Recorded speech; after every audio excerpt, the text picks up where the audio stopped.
Well, we are live. Hello, everybody.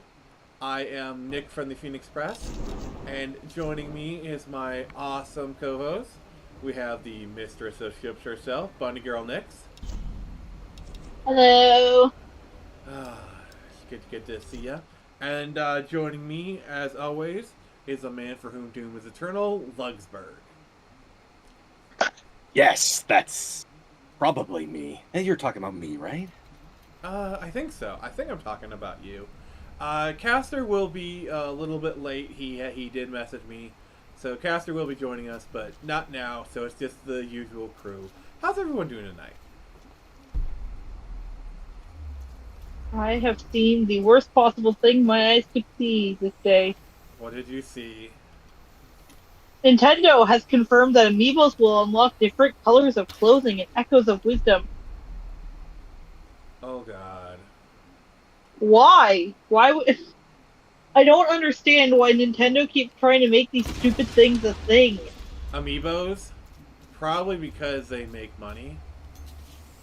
Ah, ah!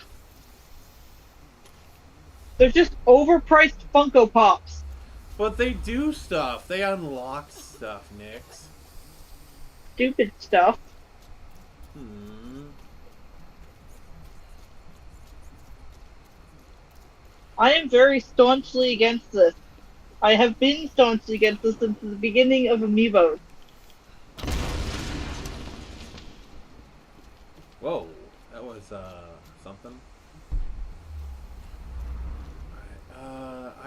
I feel like I don't.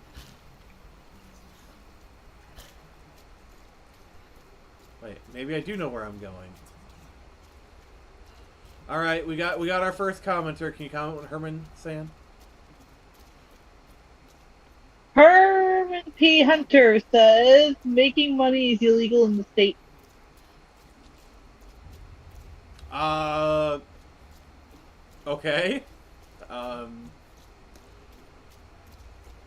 and then Johnny Ortiz is coming in clutch.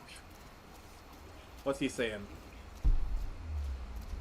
Says, hey guys, question for the goths in the audience. What do you prefer to represent you, ravens or vultures? All right, Nick, as a goth, we have to ask you that question. Former goth-ish. I mean, I kind of still do like goth fashion and stuff. Oh, okay. But I've moved on. I've moved on to sweeter, brighter pastures. You're a Ravens are really cool. you're a pastel Raven goth for now. me. You're a pastel goth. Yeah, yeah. Yes, we are Ravens very cool. much. Yes, we are very much of Raven approval in these parts. I'm more Yeah. of a Starfire guy, but sure. Not that vultures aren't cool or whatnot. It's just I don't know. Ravens are just a bit more classically iconic. Nevermore. And yes, Herman, I am goth aligned, I guess, would be the best way to put it. It's actually kind of funny, but since I started brightening up my wardrobe, my aunt told me she was really happy to see me do this. She's like, no offense, I did not like your goth phase. Oh, jeez. And I was like, no offense taken, I didn't like it either. Goth adjacent, some guy named Lugsberg.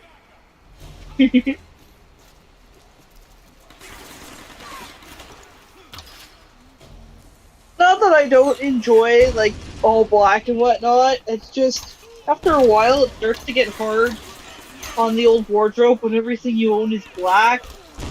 You can't find anything. Yeah, at least everything matches. And not only that, but like none of the clothes I had were very particularly interesting. It was all goth, but like Walmart goth. Oh, see, that's even There's levels to gothness. There's like actual goth. There's mall goth. There's hot topic goth, and there's Walmart goth. So you're like right at the bottom of the tiers. Legit. Like you weren't even a mall goth. You were a Walmart goth. Yeah. So the comment saying.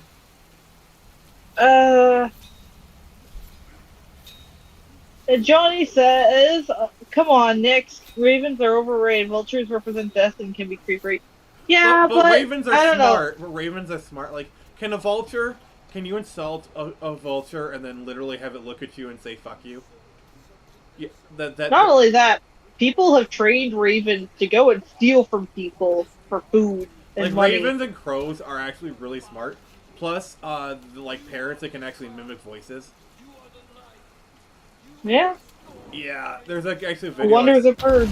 There's literally a video I saw where this guy like, oh look at this bird with like this this beak, and he's like, fuck you. Next, like, yeah, I need to show you that video. Not only that, but like I don't know, there's something about ravens and crows that it looks a bit more elegant than a vulture. Yeah. I don't hate the vultures though; they're pretty cool. I mean, vultures are essentially scavengers, and crows are too, to a degree. But yeah.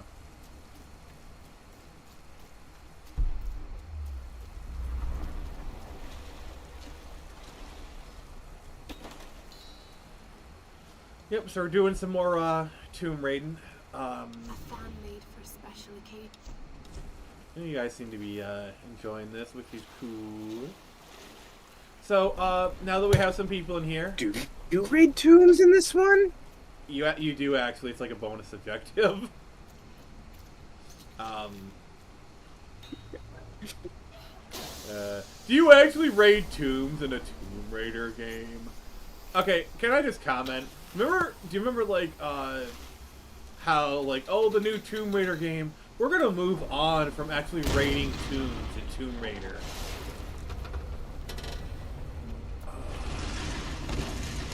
Like, do you remember the news when the news said that or whatever? Vaguely do, if only because I didn't really That keep does up sound with familiar. of Tomb Raider, but I was like, why?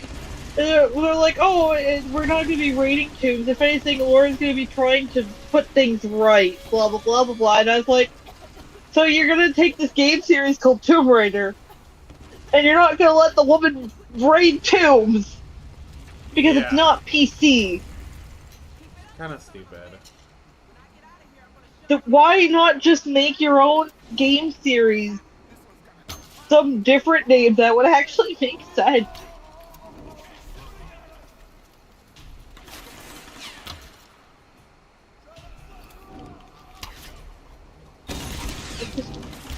Make it make sense. I want it to make sense. Yes, please. Yeah, but they don't want it to make sense. That Clearly. would make sense. Herman, as far as, yes, I actually did really enjoy my time on Iron Age Knights.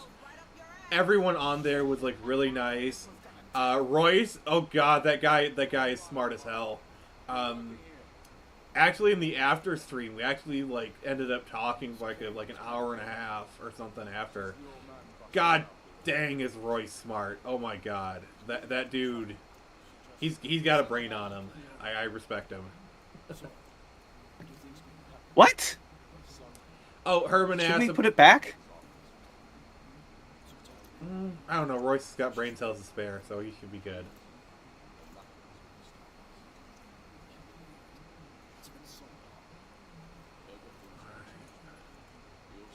Vultures can look creepy, and villains and media use them as pets. I mean, people have crows as pets too, so. Raven.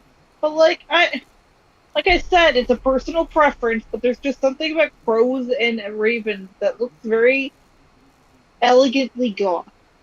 Yeah. It's an aesthetic thing.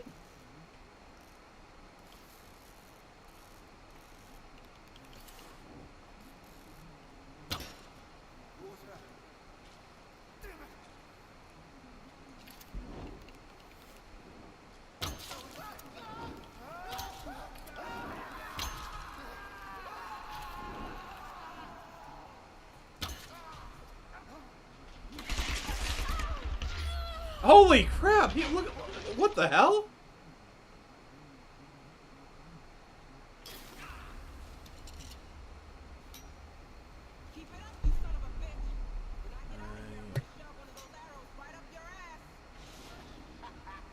Okay. Language. I gotta say, I've never seen captions look like this on a game. This is weird.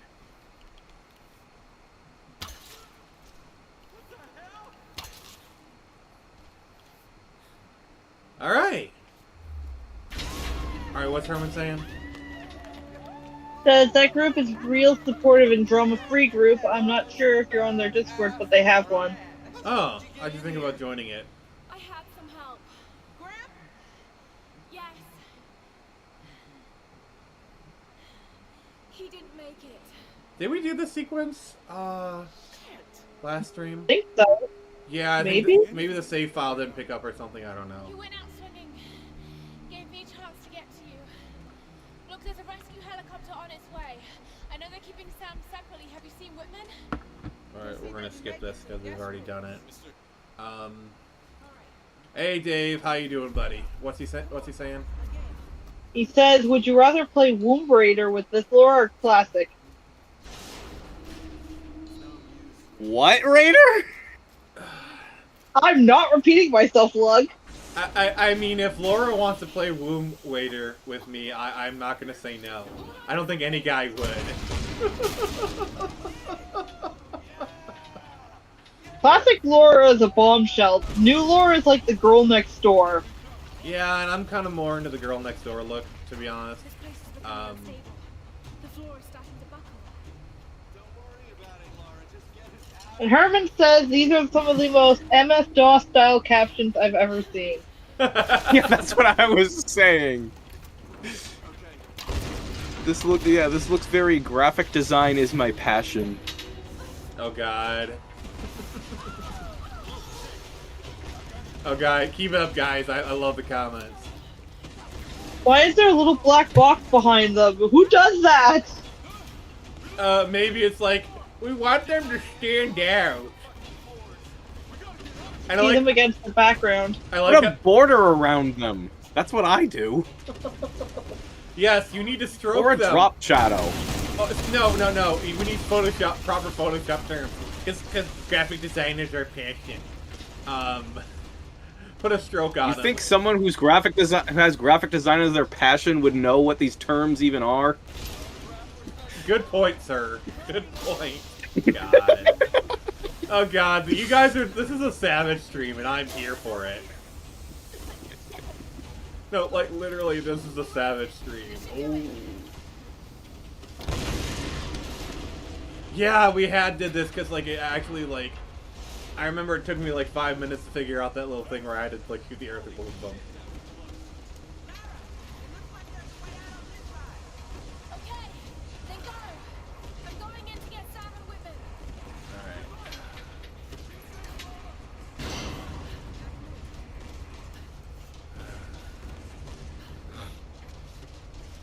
I usually enjoy these games more because, like, I did play the classic like games as a kid. I'm not really good at them.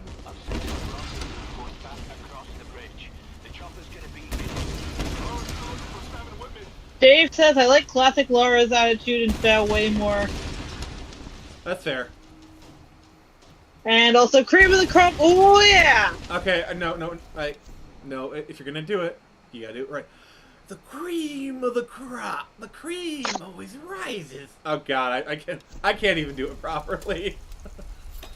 I just gotta say, I love Randy Savage. He's like over the top in like the best way.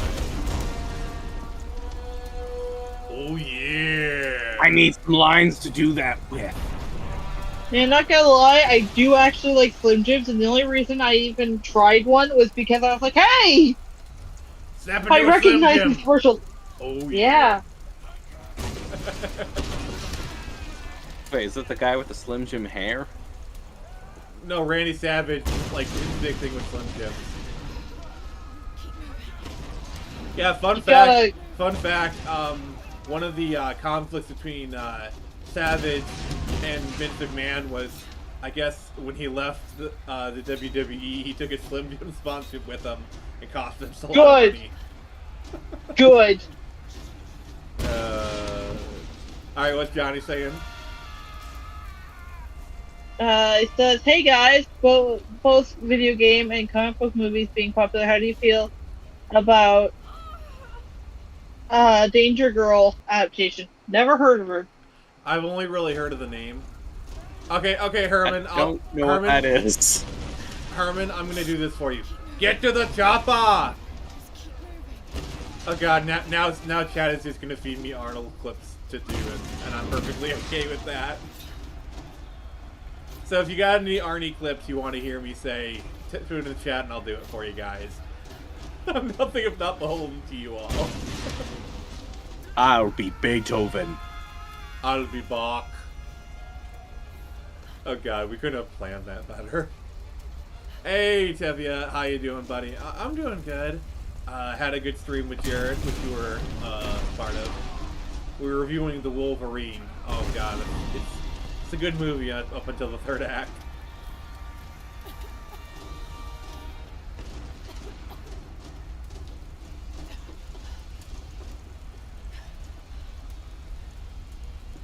That's Matthias. It's not a Toma. No one leaves. You hear that, Nix? No one leaves. That's what I heard in Japanese before the plane crashed. God damn it. Ritual from Himiko's tomb. Why is Matthias so interested in it? Oh, really? Let's test that. If you want to, go ahead.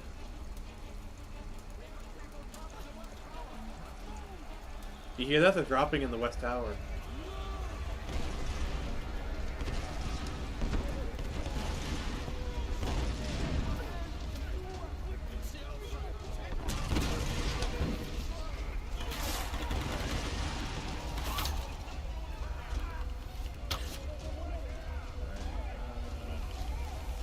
Oh, crap.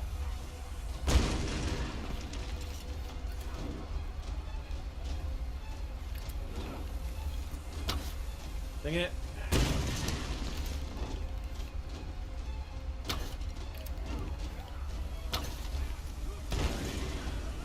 What's the chat saying?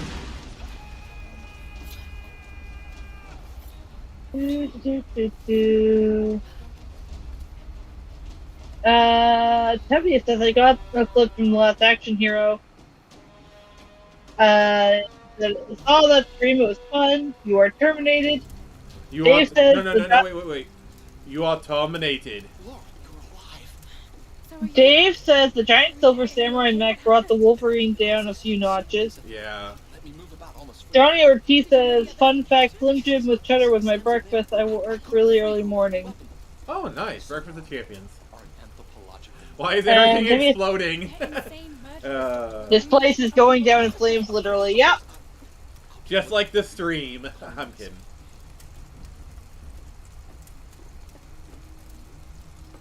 Yeah, that guy's not sus at all, just saying. Totally not. They let me go. I don't think you understand. You have been chosen, sir. This is a great honor for you. It's a great honor for her, guys. Some were beginning to doubt we'd ever find you. But here you are. She's there, guys. She's right I know there. you think I'm something special. You I'm think not. I'm I don't want to be special? chosen. I'm something special. It's about what you are. Himiko's What are blood you? runs in your veins. I'm sorry, I'm just like clawing into dialogue right now. You're insane, Matthias.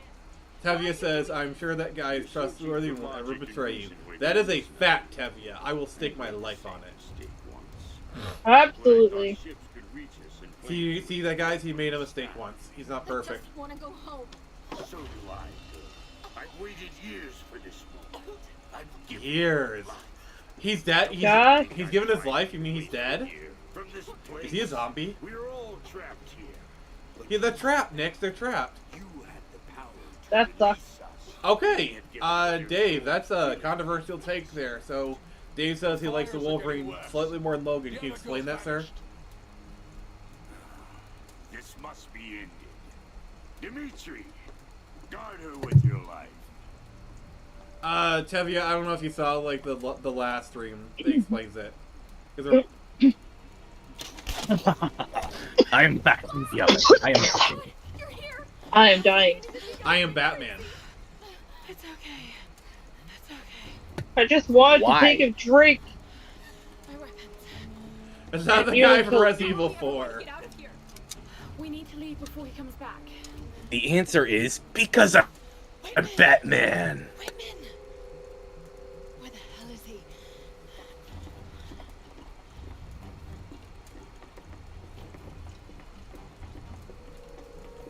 Run, Lara, run! Get down! Run! Back into the front! Run, Lara! That's mean. Why is she doing that to the poor architecture? Keep going, Sam! I'll find another way out! There!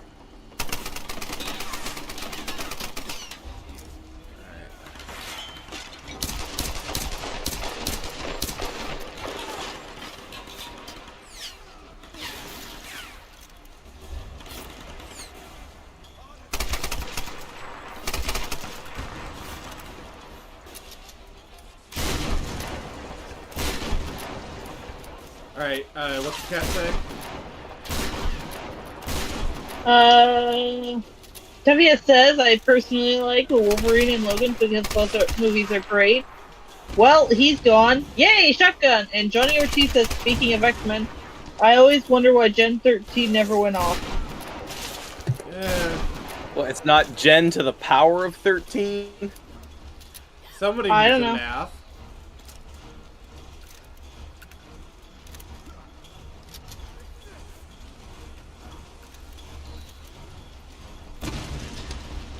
Yes. Behold my boomstick. Shop smart. Shop S smart, everybody. Alright.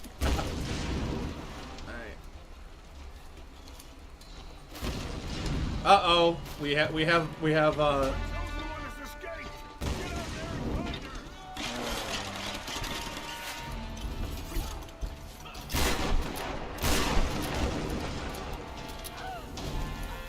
So, here's a funny little story I want to share with everyone. Hey, go ahead. So, a couple nights ago, me and my two nieces are sitting, and we're watching Corey Kenshin play Mortuary's assistant, because they like watching horror stuff. They find it interesting and cool, especially when it's Corey, because Corey makes it funny and he doesn't swear. Okay. Which is great for me, because then they're not learning any colorful new words. Trying and And- failing. Yeah. So, we get part way into the video, and the two of them start kind of getting a little existential about death. And this caused the oldest one, who's like 6, to start kind of freaking out and crying because she's trying to figure out her own feelings about everything. The 3-year-old turns to me and goes, Oh! "Someday I will die, and that's okay." That's deep. That is deep. Literally, that's what she said to me, and she seemed so blasé about it. I was like, I mean, you're right, but damn.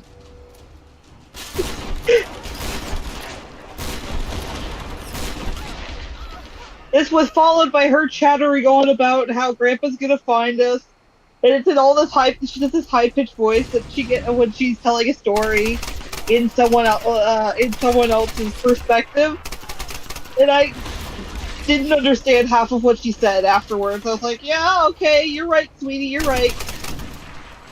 But the fact that she said, "Someday I will die, and that's okay," stuck with me. That is, that's deep. It's like, is this really coming from a 3-year-old right now? That's how you know she hangs out with too many adults. Legit. But it's kind of funny, because she doesn't really seem to like making friends with other kids, usually. Like, her sister, the oldest, will go up to literally anyone, older or younger, and just chatter on happily to them and make friends. Yeah, I was kind of the same way as a kid, honestly. She refuses. The only person she wants to hang out with is her sister, or me, or her grandfather, or any of the other adults.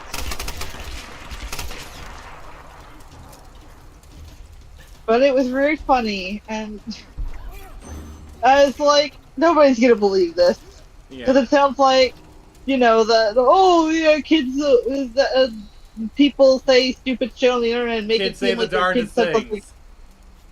No, but like that whole like people on Twitter and whatnot making up bullshit that their kids say, even though their kids Oh, are like, oh God, yeah. And then the walls clapped. That's basically. yeah, Oh, and then everyone clapped. All of you, find But no, she really did say it, and it kind of like took me out for a moment. I was like, where is this coming from?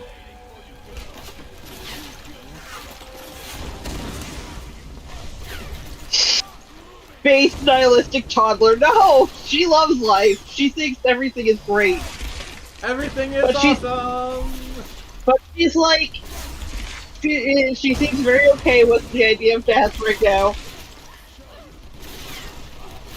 That's good for her right now. Yeah. So, anyways, back to the comment. Tevia says, I thought these guys only had arrows. Where did they get guns? From space. Yes, let's go with that one. From space. From Dave space. says, Logan tries to take itself too seriously as if it's ashamed of being an X-Men movie, and the plot was corn syrup from a random corporation killing the X-Men was lame. Not even Mr. Sinister.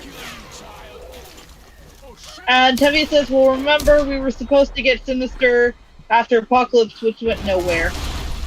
Alright, I need to kind of take a second. This is my favorite moment in the game, when she gets a grenade launcher. This is my favorite moment. You'll see in a second. So, all this time, she has been hunted, okay? All this time, she has been running away from her captors. Now she's got a grenade launcher. Ho, ho, ho. God, yes! And look at the music. Run, you bastard! I can't see it. What, you can't? No? Did you not listen to what you just said? What? Look at the music. Oh, God. Ow! I hate you Where so is much. it? She has a fucking grenade. Like, I just love this. It's such a triumphant moment. The hunted has become the hunter, guys. Ow.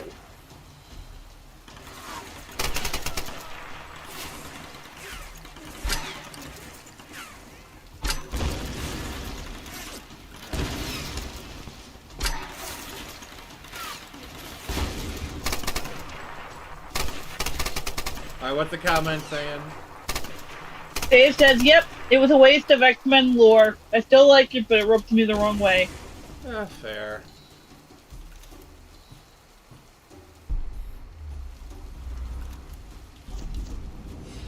Oh.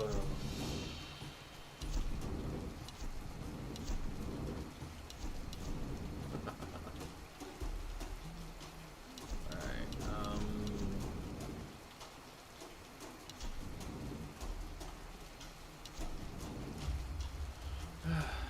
I can kind of see that, Dave. What, the music? Oh, God. You're just... This is a savage stream, I swear. Careful, you'll get demonetized. If I get too savage. If you swear.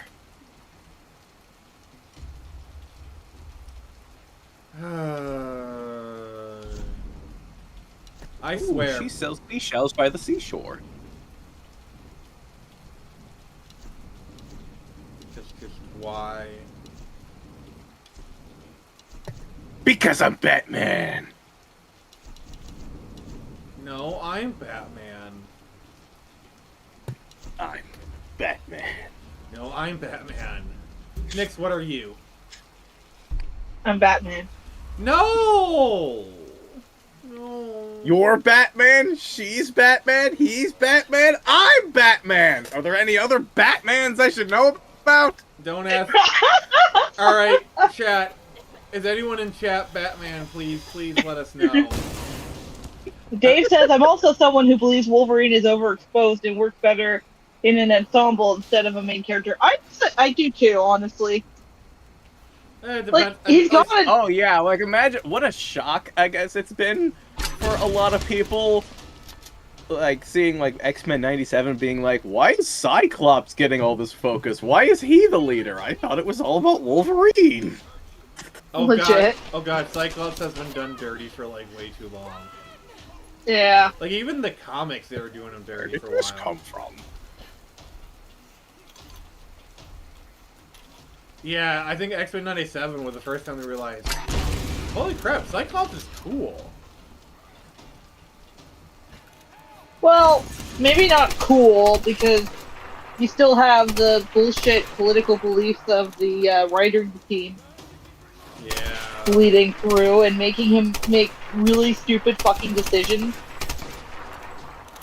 Yeah, like, I liked X-Men '97, but I think my biggest critique is they spad ran through a lot of iconic storylines.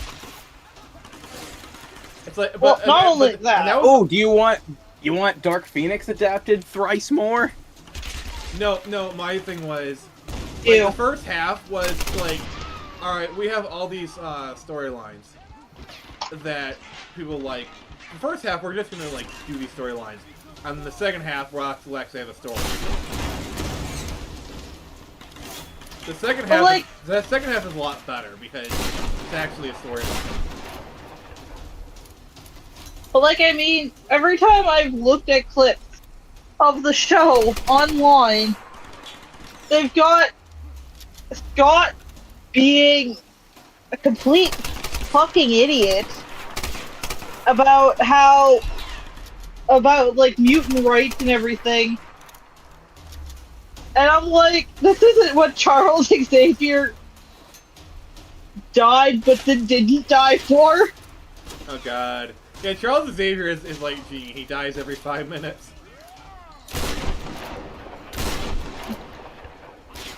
I don't know, it's kind of sad because I really like the voice actor they got for Scott, or Cyclops, but like, I don't know, I wish the writing team worked like very obviously liberal twits. Yeah. See, my thing is, some voice actors should have, like, I'm sorry, they should have recasted Rogue. She sounded like somebody's grandmother. And it's sad because like, she's the original Rogue. And she's obviously trying. She's, like, it's not like she's obviously, like, she's giving an effort. You know. It's like, Nix, have you ever seen Batman Return to the Caped Crusader? Yeah, yeah, Like, if you Yeah. watch it, like, Julie Newmar is playing the Catwoman again. She just sounds like somebody's grandmother. That's a- yeah, but it makes sense because she's much older than when she first played the character. Yeah, but the character in the animation is still roughly the same. It age. doesn't match. Yeah, that's my thing. But I don't know, for me it's kind of overshadowed by how cool it is that they got the majority of the original 60s Batman cast back together for... And dare I say, Adam West and Burt Ward, they sound like they hadn't missed a day. Right? Like their voices sound like they fitted, and they got kind of meta with it. Like actually, it's a very underrated like DC animation thing in my opinion. And it's cool that they got William Shatner to play Two-Face in one of those movies. Yeah, because weren't they planning on that? Yeah, I think in the original show, yeah, they had been, but there was something to do with like makeup and also the violent nature of Two-Face's origin that kind of kept them from bringing him into the show. Which, fair enough. Yeah. Actually, interestingly enough, did you know that in Silver Age, Catwoman was shelved for the majority of that era because she was deemed too risque for the Comics Code? That was actually like most of the classic villains, like the Joker and the Penguin. Yeah. It was actually only because of the show. I was actually watching a video, I think either last night or today. We're talking about like Batman and Silver Age. It was crazy. Like they tried to make Batman like Superman, and it just kind of didn't work. Yeah.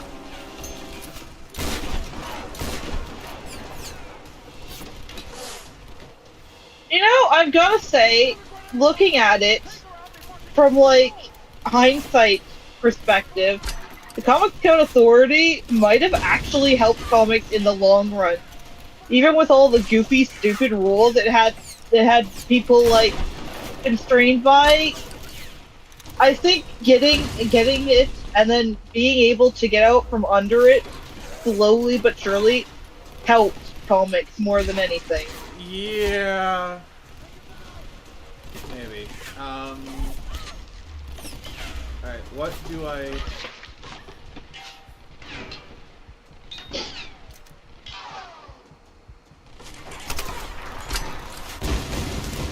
There we go. That was it. You're not stopping her. We're not stopping her, guys. Lara! Lara, climb over! Come on! Alright, what's the comment saying? I'll follow. Dave says Batmanicus. On the helicopter. Just trust me, please. And also, a lot of those storylines don't have wider appeal, in my opinion. Dragging them out would only have been a mistake. Modern animation often has more limited numbers of episodes to tell stories due to budgets as well. I think I actually think a lot. I don't know. I think like, a lot of like television is actually like the whole like 8 to 12 episodes per season is kind of holding back television. Yeah, I was gonna get into that. Like, yeah, how much shorter seasons have been over the last few years, but then also like, are we getting 20-minute episodes, 40-minute episodes, 60-minute episodes? It's not completely clear. Yeah. Like I think for some stuff it does work. Like Did you just walk? Oh wait, no, that was. yes, Laura is Jesus. I hope you realize that. Walked right through. A lot of Netflix fire shows, like like a if you look at hug. like the first season of Daredevil, it goes on way too long. Like it's like 12, 14 episodes.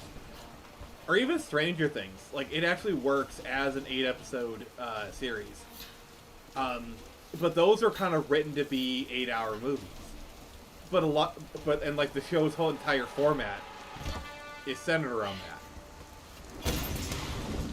Versus like, for example, I watched That 90s Show on Netflix. Which, by the way, That 90s Show is really good. I like it. But it's hampered by 8-episode seasons. You know, that should be like 20 episodes. You know? Especially since That 90s Show is doing, you know, it's still doing the same format. Oh no. I've got to stop her from getting on the helicopter. Alright, what's the comment saying? Grumpy Old Gamer says, algorithmic arrival annotation. Thank you, sir. And Dave says, the Comics Co Authority stunted the growth of American comics by magnitude. The reason superheroes are still the de facto comics in America instead of wider genres and wider appeal. Yeah, because, like, if you look at the pre-Comics Code comics, like, I get what both people are saying. Like, I get what Nick's is saying, I get what David's saying. And I'm sorry, Nick, I kind of agree with Dave. Just as bad more. Because if you look at the pre-Comics Code Authority comics, they were really pushing stuff. Like the EC comics of like the 50s, they still are kind of pushing the envelope even today. Wait! The storms! It's too dangerous! Run! Damn it!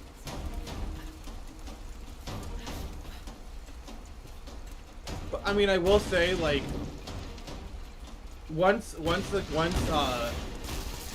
I think where I agree with Nick's is, once you got kind of into, like, the late 60s, where they kind of learned to push the boundaries of the Comics Code Authority, then you got, like, some really great stories we would have never gotten.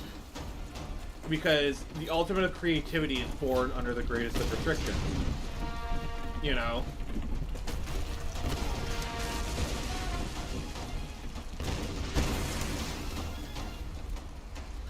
What do you think, Nix? Say so. I mean, obviously it's a shitty thing that it happened, and yeah, a lot of comics did kind of die underneath it, and it really only allowed for superhero comics to flourish, and, well, we'll be honest, Archie comics too, because can't escape the juggernaut that is Archie. Yeah. So that's the thing, like, everyone who laughs at Archie until they see the sales numbers.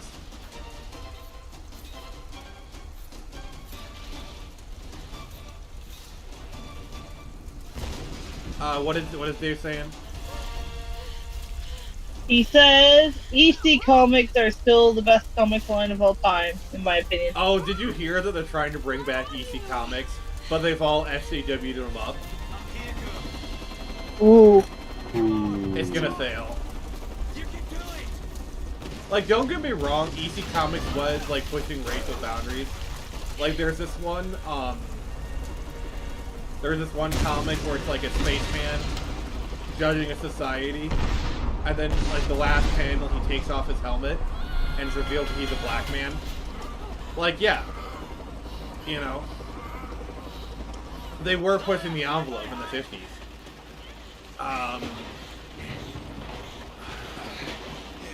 But, like, the problem is, with the whole, like, oh, all these stories have always been political, all these stories.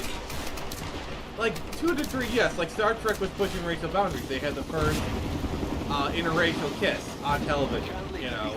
Which is based. Exactly. The problem I have with then versus now. Also, Laura's about to do an alpha move. Like, look at that! Look at that! She just, like, puts a gun to a guy's face. Like... sorry. Is kind of like...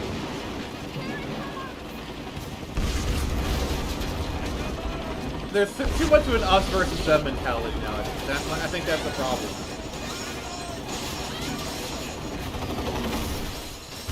You know what I'm saying? Yeah. Like the whoops. like if you look at My mic was muted for a moment. Like if you look at the 60s civil rights era, it was like, hey, we just want equal rights. Like white people, we see all the stuff that you want to do, we want that too. And that's a fair message. You know what I'm saying? I don't know. Like, hey, maybe we're all human after all. Exactly. They're not like us. It's like the... essay. Ross about to be Me Too'd. Sorry, go ahead. It's like that stupid Pocahontas song meme. What? You don't want to paint with all the colors of the wind? No, not that one. The Savages. You think I'm a nigger and savage? Like, whatever. Alright, what's Dave saying? Dave says, I haven't heard the social justice, the SJW them, but the names of the new EC comics are awkward. It feels like they're just making an IP farm to get around the messy TV rights issues for Tales from the Crypt and etc. Possibly. Oh, can I just say Ross goes out like a boss here? Dude has an axe in his back and he still kills 3 people. I mean, come on.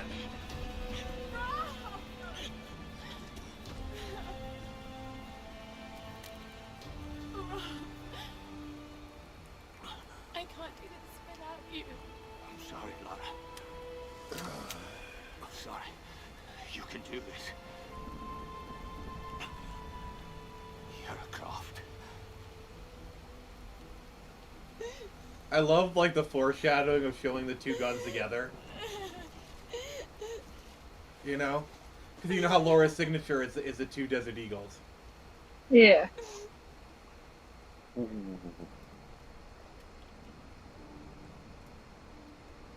Two something here, Macy. No. No. Are you okay, Lara? Is she okay? Because it's all about Lara, isn't it? Have you forgotten that she's the reason we're here? That's not fair, Reyes.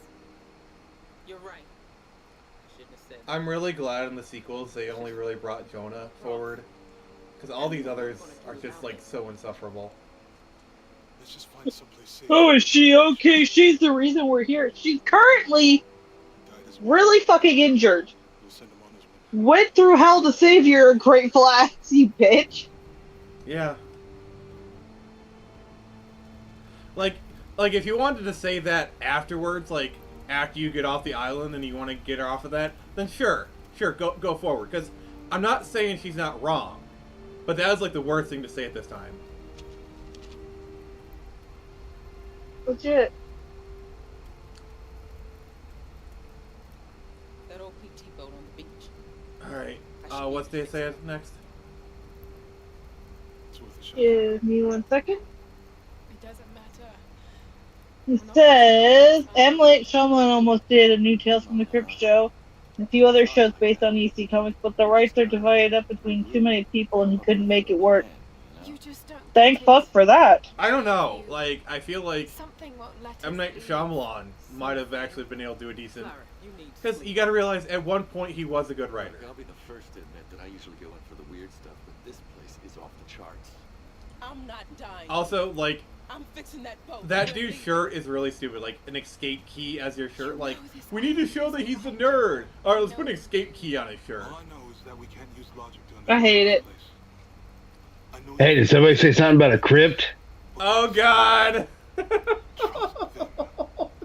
Summoned. Yes. Alright, guys, I'm sorry to say, we have some. I need a I need a laugh track with like people whooping and everything. Nix, what can you do? You know where we'll be. Best I can do is Alright, there we go. Silly Girl says, that's too bad. I would love to see Tales from the Crypt show. Yeah. Yeah, that would be cool. I don't know, it's just with modern writers, I just feel like they'd mess it up.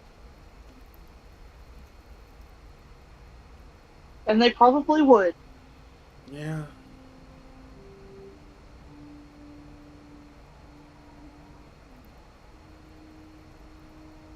Yeah, but would they have the crypt keeper? That's the thing. What am I gonna do? Yeah, like Nix was explaining earlier, the rights are just like split up so many different ways. No. So we dodged a bullet. Thank God. Yeah. Some things are better dead. I should know. Stopping us. But anyways, Yes, you literally keep the crypt. The monastery has You are been you are you are our grave digger. guard are protecting. The answer to stopping the storms must be in there. Yes, keep the crypt, the whole crypt. Stuff it in your pocket if you have to. And nothing but the crypt. Reyes, yeah. So help me God. Can I keep it? No, you cannot keep the crypt, sir. we should have gone with them. Alright, what's Dave saying? Says M. Night Shyamalan is hit or miss. Pretty much every other film he directs is good. Yeah, he really is hit or miss, to be honest. Like, Damn when he misses. but when he hits, that's the other thing. I Yeah. don't think there's a single movie of his I actually like, unfortunately. But I'd probably be in the minority. Sixth Sense is legit a masterpiece, and I will fight anyone who says otherwise.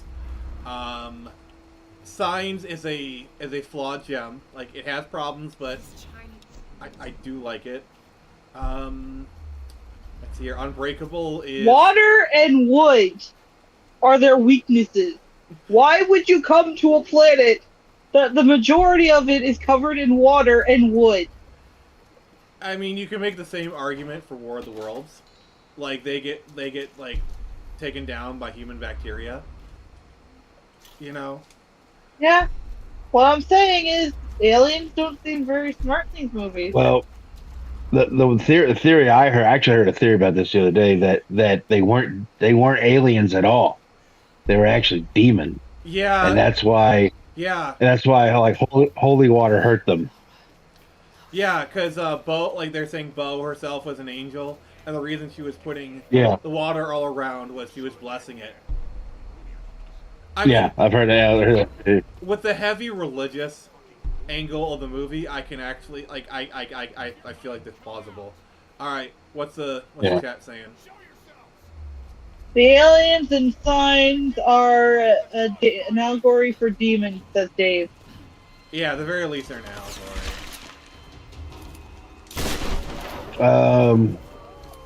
You know what? I actually like The Village. I'm sorry. Oh wow. I know it's not great, but I guess it's my dirty little guilty pleasure. I mean, I thought it was all right. It took forever to get to the fucking point. I mean, can we all agree the happening is just terrible? Oh yeah, that No! was terrible. Stupid. I'm sorry, Um, Wilbur. the Avatar: The Last Airbender was terrible. Amen. Unbreakable was a decent movie.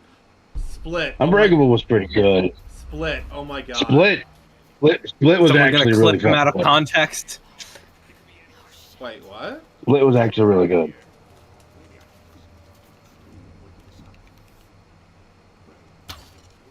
Saying Avatar: The Last Airbender was. Oh god, that is testament to treason. Well, it was kind of weird because they like, the Fire Nation is supposed to be like Japan, but they made everybody Indian. You know. Yeah, that's a bit weird. Well, to be fair, everyone else in the show was like white. That's true too. So they didn't get anybody races right. So. They, I mean, they got nothing right. I'm actually Okay, glad. now I'm gonna tell. Can you imagine what they would have done to Toph? Oh. Now, I'm going to make a confession here, right? I never watched the original show until after I seen the movie. You shut your whore mouth, sir. But here's the thing: even someone who had never seen the show, I knew that movie was garbage. I was like, because I was sitting there going, "Wait a minute, why does he have to tell them they have dirt beneath their feet?" Yeah. Because it was like, "Hey, Earthbenders, you literally have your everything you need right here underneath you," and I was like, "Well, no shit, Sherlock." Yeah, And like then- that's and then I why, watched like it. in the show, you know, They were out to sea, they're on a platform out in sea, yeah, it metal made a stuff. little worse sense, But then I watched the show and I was like, season 1 was okay. And I was like, it's all right. Season 2 is where it hooked. Oh, most definitely. Season 2 is the peak of the series for sure. Season 2 is where it fucking hooked me because that whole ending with Azula taking over, I was like clapping. I was like, this is fucking awesome. I was like, season 1 was just trying to get revved up. Season 2, holy shit. Yeah, that was awesome. A lot of good character moments, a lot of good writing. Yeah. God, I miss that. Yeah. Just in general, I miss that in general.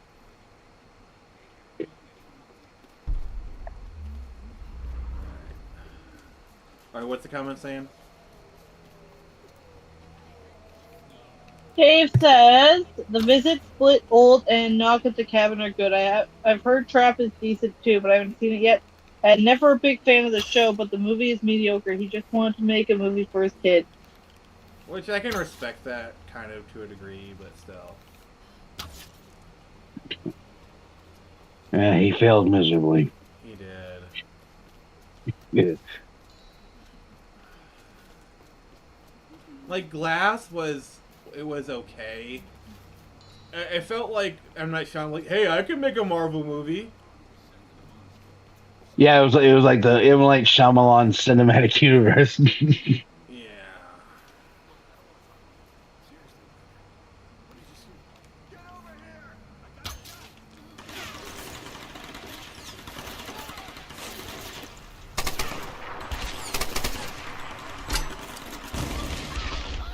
Jesus.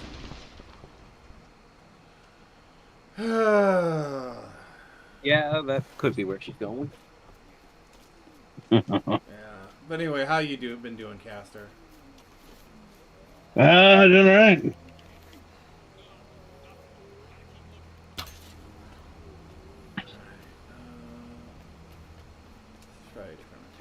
Found something out interesting the other day. So a long time ago, I went to this like this little toy collectible shop, and they have like games and stuff in there. This is like probably about 4 years ago, and I found a I found the guy had like a bunch of like shitty handheld cartridges in a box, and they're like a couple bucks a piece. And he had a one piece a Game Boy Advance game, and I got it for like maybe like $5. and that's how much I thought it was worth. So I've had it here, played it a little bit here and there, but And then the other day, I got to looking things up, and I actually seen it on PriceCharting.com, and it was going for $122, and I was like, "Holy shit!" You got gold, brother. I know. I was like, Whoa. "Holy shit!" I did not realize the game a One Piece game I got for the Game Boy Advance was $122. I was like, "Holy shit!" I was like, "That That is insane. that is insane." Yeah, and I got it for just a few bucks, but that was like 4 years ago. So I was like, "Oh my god!" I've been sitting on a little gem.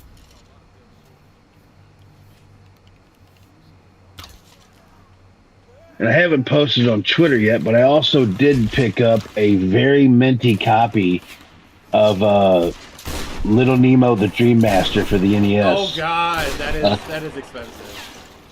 Complete in box. Oh, what the hell? Hey, Drogo. Just being frustrated by this section. It's being stupid.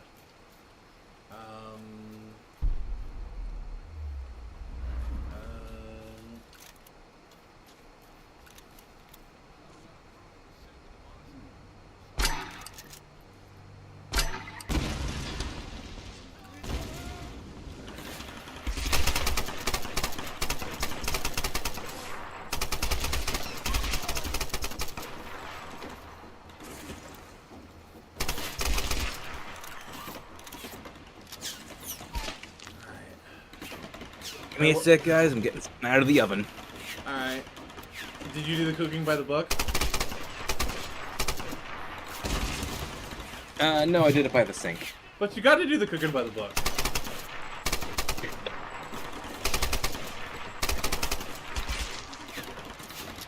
I'll be right back. I gotta go do something for the wee one. Alright, Cass, read the comments on. Oh, okay, aye. Nothing yet.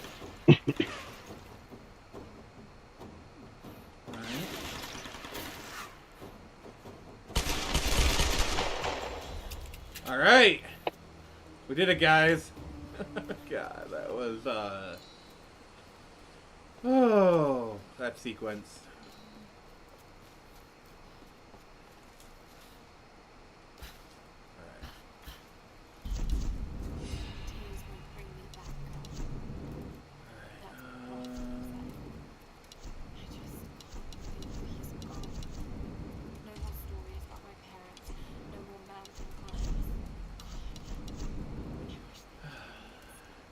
Yeah, thanks, Drogo. I'm here. I'm alive, and I'm certain that no. Possibly. I didn't see it, so maybe. I know the answer has something to do with the Caverns monastery. I have to do something. I have to stop this. Oh, I mean, his comment here talking about how said Glass had a great message. I thought, had a great message. I thought, but it doesn't work as a sequel to Unbreakable. It's kind of a subversion of a superhero cinematic universe, which I respect. But I thought Unbreakable deserved more. See, the other problem I have is he's obviously trying to set something up. Like, there's like this giant like shield type organization. There's supposed to be more of these kind of characters out there. They've been suppressing them. Like, it's clear he's setting up a world here, and it just goes nowhere. That's a disappointment. Yeah, and that's the twist. That's the M. Night Shyamalan twist. Like, you thought we were gonna see. That's the thing. It's like, to me, it was like, if you're gonna do something to Unbreakable, you should have done it a long time ago. But And you can't do it now. You can't. yeah, it's way too late.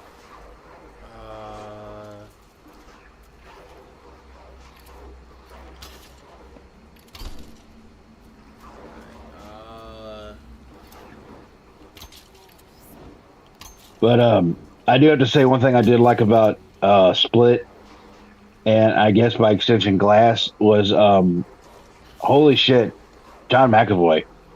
Yeah, the dude's. Talk about acting. Holy shit, that man can act. Oh yeah, for sure. That was really good.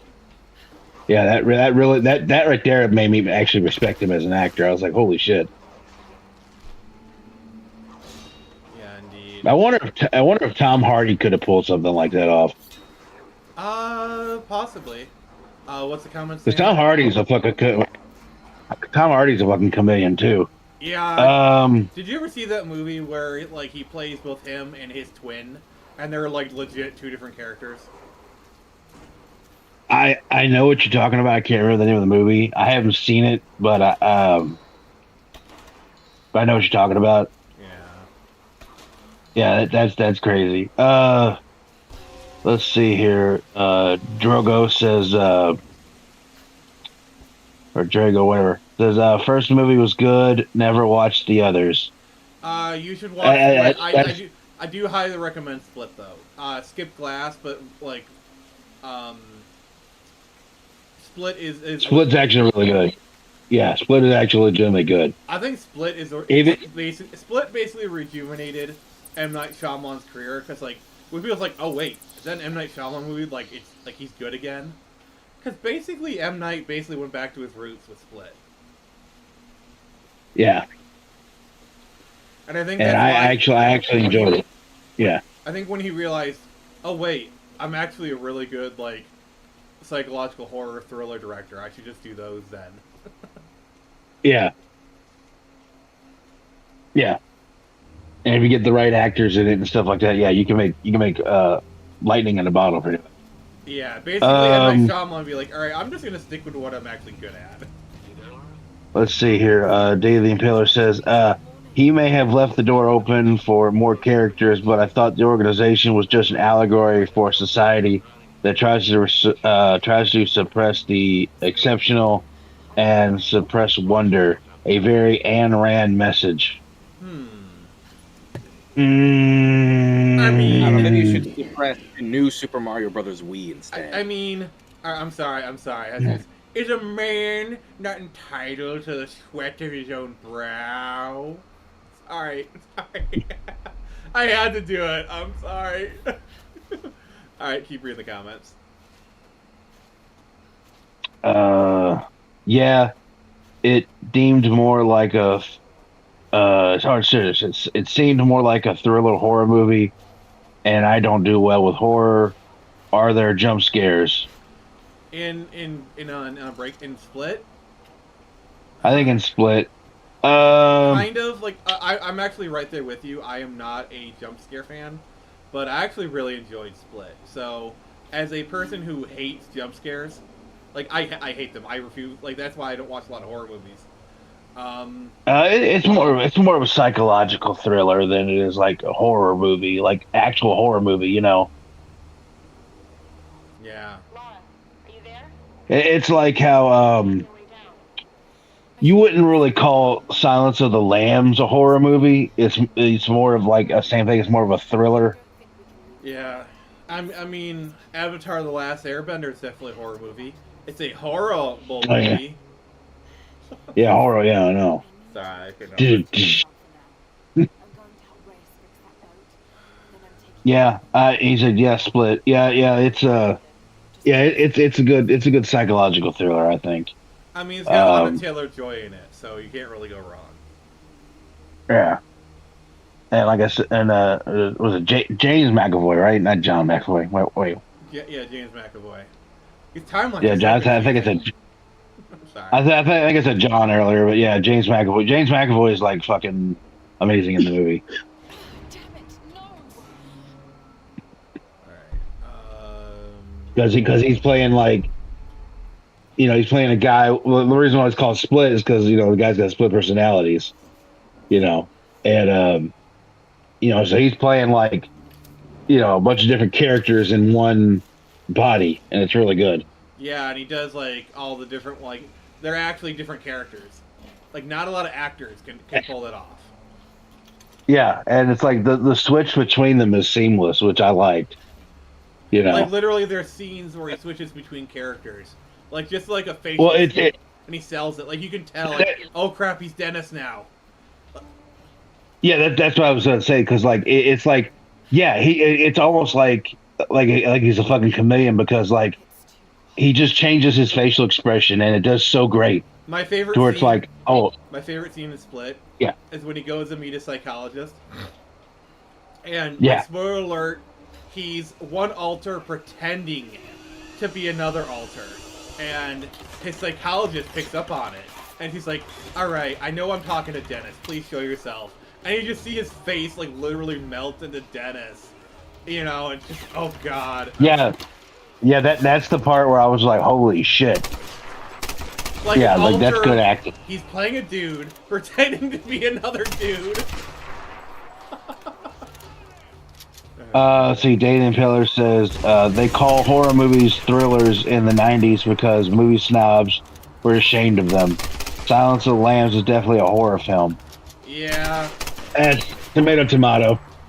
Yeah, but I certainly see what he's saying. I see what he's saying too. I would definitely put it under, a scary movie, but it's not like your traditional horror. You know. Yeah, like the suspense thrillers of like, there's a big difference. Like The Exorcist, if it came out in the '90s, would probably have been labeled a thriller, in my opinion.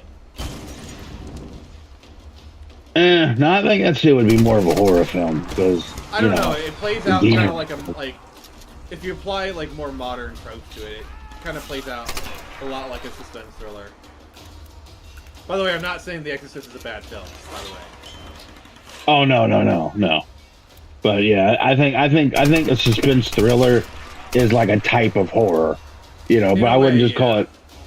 But I wouldn't just call it like straight up like horror, because then you're thinking like, Jason and Jason, Freddy those Krueger. themselves are a type of horror. They're slasher films. Again, yeah, there you go. Yeah, it's another type of horror movie. Yeah, but that's what usually when you say horror, you're thinking of like traditional horror, vampires and stuff like that, and because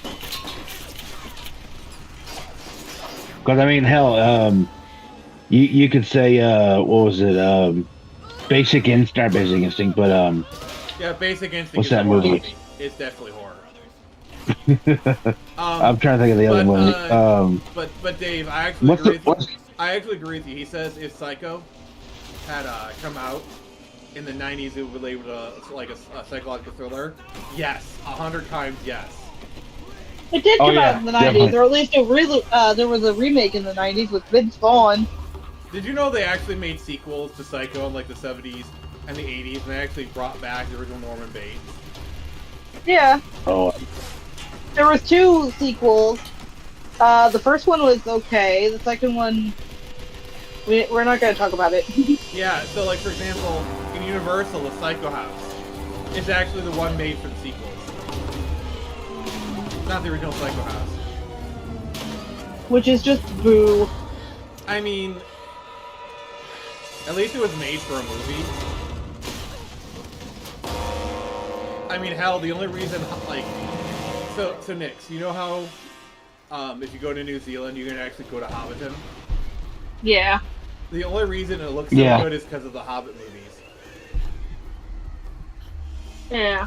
Because, yeah, they had a bunch of squatters there, didn't they? that and, like, it looked really bad.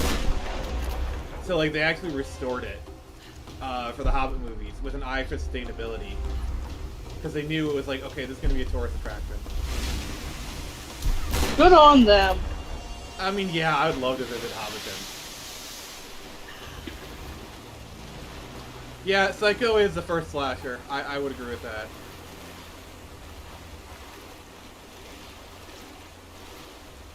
And then Dave says, horror is a broad genre. There are many psychological Very. films going back to the 1980s. Oh yeah, very. I mean, if you want to talk about psychological horror, Cabinet of Dr. Caligari. That's probably the first psychological horror film. Oh, do you want to know what the first horror film is? The Execution of Mary, Queen of Scots. It shows the beheading of Mary, Queen of Scots. Sick. That is widely considered to be the first horror film. Huh. Alright, what's Dave saying? The Psycho 2, yep, Psycho 2 is one of the best horror sequels of all time. Surpasses the original film in many ways. Psycho 3 and 4 were okay, but unnecessary. I like the Bates Motel show. Yeah. Alrighty. I find it. I'm not against the idea of a show about like young Norman Bates and his mom, but like the original movie established pretty well that his mom had some. Okay, not some. Had mostly all of the issues, and the reason he is this Mostly, fucked up, not all the issues. I love the way you put that. like, and the way she treated him. And how like clingy and needy she was up until she found a man is why Norman is the way that he is. Especially since you find out at the end afterwards that his not only has his mother been dead for a very long time, so they couldn't have been her in the house anyways, but also the fact that she had a lover who he also killed. Like they talk a bit about how like yeah his split personalities because of his mother's treatment of him pre-lover, and then also the fact that he went off the deep end after she got a man and he killed them both. So it's like I'm so sorry you missed that. I don't know. I didn't watch the show, so I don't know if they portray that right. Grab some tools for his. Jonah, give the hoist a try. Did you know that, yeah, I know a lot of Psycho facts. Like, Psycho was the first time you see a toilet bowl flushing in a movie. Legit. First shower scene too, I'm pretty sure. Help Jonah. Yeah, funny fact about the shower scene. So, this may be apocryphal, so if it's not true, please correct me in the comments. But apparently, Hitchcock wasn't really satisfied with how Psycho was turning out. At one point, he was considering cutting it down for a TV show, and then he got back to the shower scene, and that's when he went full forward. I should be able to fashion one from some pulleys. I have no idea about that, but I do know that people in the audience for the longest time claimed that they could actually see the people getting stabbed, like when they die, and they saw like actual full frontal nudity in the shower scene, which isn't true because you can watch the scene yourself. It shows from basically like the shoulders up. Yeah, You get nothing. that's really the funny thing about the scene. Like, it is actually very tame by modern standards because there's no wounds. Oh yeah. The only blood is like the blood going into the drain. Like I'm just gonna say the music does the heavy lifting for that scene. Oh yeah. Because if you actually try and watch it without the music and just sound effects, it's actually very boring. Amazing. Portuguese. hmm What? You mean to tell me that all the special effects carried the enjoyment factor forward? Well, Not special effects, but like the music. yeah. Hardcore Bunny says, in the original My Bloody Valentine horror movie, the mine they picked up was renovated, painted, and made nicer by the town without telling them, so they had to pay to make it look dingy again. That's hilarious. Infected by And Michael Dave Bay. says, the Psycho remake was so bad, Vince Vaughn was completely miscast as Norman Bates. What was he even doing? Right? And what makes it so much weirder is that it's like line for line. Really? Yeah, it's like a line for line, basically shot for shot remake. But Vince Vaughn, honestly, I think everyone was a little miscast in that movie. But like Vince Vaughn especially, it's like, no, what are you doing? The only difference I think I remember there being is that they added a scene of Norman jerking it Oh, yeah, that's a very 90s. to her in the That's a very in the shower, that's a very 90s edition, just saying. or her like getting undressed, something like that. And I'm like, this wasn't in the original. Why would you do this? That's disgusting. And it takes away because in the original movie, Norman's supposed to be like a wide-eyed, kind of innocent guy, and that kind of makes it harder for you to believe that he'd be a killer or mentally disturbed. Yeah, because I feel like the whole twist at the end is, oh, maybe Norman's mother is a killer, and then you see like he's dead, and then you see Norman in her outfit. Like, it's supposed to be like a double twist. Yeah. Like, it's What so this weird means- because him yanking it is more in line with the characterization of Norman from the original book, who was like a gross pig of a guy. Okay. But, like, they changed his characterization for the movie. So, I don't know. 90s doing 90s shit, I guess. Hardcore Bunny says Halloween and Psycho are what make slashers a great thriller horror example. Halloween, the original Halloween is great. The Rob Zombie remake, I do not like. What's funny is I remember when the Rob Zombie remake, everyone loved it. Like, oh, it's so good. Rob Zombie's such a good filmmaker. But like the He's a genius. But the like oh, his Hills Have Eyes, the Devil, like it seems like his Halloween remake, like once it went under reevaluation, people just did not like it. Well, every fucking character in it is disgusting, and you hate them. They're very hateable. Like, I don't know, in the original was, like, Laurie Strode was actually a likable character. You wanted to see her survive. In the remake, she's as obnoxious and foul-mouthed, perverted as all the other characters, and I fucking hate her. I just love how convoluted the timeline of Halloween is. It's like there's like five different sequels that are just like, oh, we're a sequel to the original movie. I think the newer sequel... You're good. Sorry? I was gonna say something. Go ahead. I was just gonna say, I think the newer movies are better off as the true canonical sequels to Halloween. Like, the stuff from, like, 2018 and onwards. What, you don't like Halloween H2O? Well, mostly because John Carpenter has gone on record saying that he does not endorse the Laurie Strode is actually Michael Myers' sister thing. He wrote that basically while he was drinking, and he was like on a very tight deadline. Okay. For the second movie. I like it, but I can see why the majority of fans wouldn't. Alright.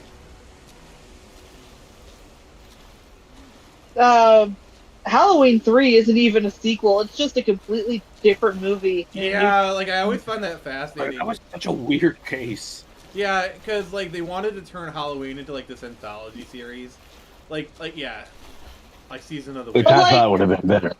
I thought that would have been better, but they have the first two movies being dedicated to Michael Myers, so it's like not much of an anthology. Well, see, that's the thing, is they wanted to do that, but then they were like, the first one was so good, they were like, yeah, we gotta do another one, and they were like, well, we fucking killed him. Like, what are we gonna do? So they had to, like, make some bullshit reason why he was back to make a sequel. And then when they wanted to do that, and then when they went to go do the anthology aspect of it, they were like, "Hey, we're gonna make another one." People were like, "Oh yeah, another Michael Myers movie," and then they were like, "The fuck is this shit?" But that's what they wanted to do. Reminds me of something I saw, some talk I saw coming up. Reminds me of Yu-Gi-Oh! I saw someone speculating, wondering what might have happened if the whole Duel Monsters thing hadn't taken off, because as general public might not be aware, Yu-Gi-Oh! Originally had nothing to do with that card game. It was oh no, yeah, that's true. Was like playing all kinds of different deadly versions. It was the king of games. Regular games. When they called him the king of games, it wasn't card games. It was all games. Yeah, exactly. And then the Duel Monster thing just completely took everything over. I was seeing some speculation about, like, oh man, it probably would have been okay, but it wouldn't have been the juggernaut it is. See, the thing is with Yu-Gi-Oh was like perfect timing, because Pokemon was just starting to fade away, but also the thing is, Yu-Gi-Oh was basically like, because Pokemon had a card game, so kids were already like card games. Yu-Gi-Oh was the perfect middle ground between Pokemon and Magic. You can take care of Okay? yourself, Lara. Good. If you were too old for Pokemon but too young for Magic, you could play Yu-Gi-Oh. So like card games were really starting to burst off in the 2000s, so it was perfectly timed. And plus, at the time, like Pokemon was fading away, and you needed your next big fad. So it's just Yu-Gi-Oh! It's just perfect timing. Take this bow. I've been saving Yeah. it for you ever since I found See, there was it. actually a It's powerful. chapter Can shoot an arrow. in the original Yu-Gi-Oh, the original manga, where Kaiba and Yugi actually have their like shadow duel, but they're playing actual like with cards, not dual disc or any of that shit. They're actually playing the actual cards. And the shadow game was that the spirits of the cards would pop up, but they were like little miniatures on the table. And a lot of people like that. They apparently the author, he got a lot of fan mail saying they really liked it. They thought that was cool. So he brought that back again. And apparently that's what, then, rest is history. It's like, that everything just took off. But yeah, it's that's why the anime starts kind of weird. It starts like at the end of an arc. All right. There's this whole thing about Kaiba's grandpa being, kidnapped or whatever, and he's got to go to the top tower and fight Kaiba, But in the anime, that was actually called like the Zero season. Oh yeah, I had a friend of mine show me an episode of it once. It was wild. Yeah. It was wild. Mokuba was fucking crazy. Like he's tame in the Duel Monsters show, but in the first like when it was actually like you said, King of actual games, different games, Mokuba was fucking insane. Yeah.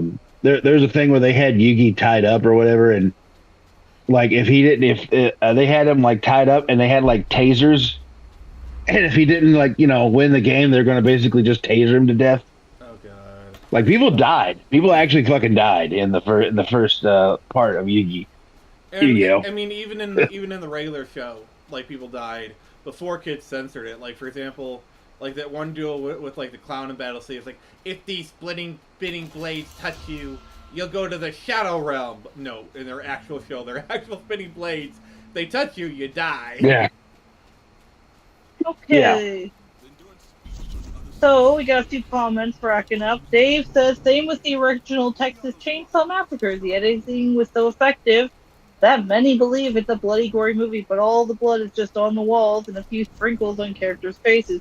Texas Chainsaw Massacre, the original, is actually really damn good. Also, and if you haven't watched it, you should watch it. Isn't the remake kind of interesting for people? Because it has like Matthew McConaughey in it. I don't know who that is, and you don't know who Matthew McConaughey is? Not really. I don't really keep up with modern actors very well. All right.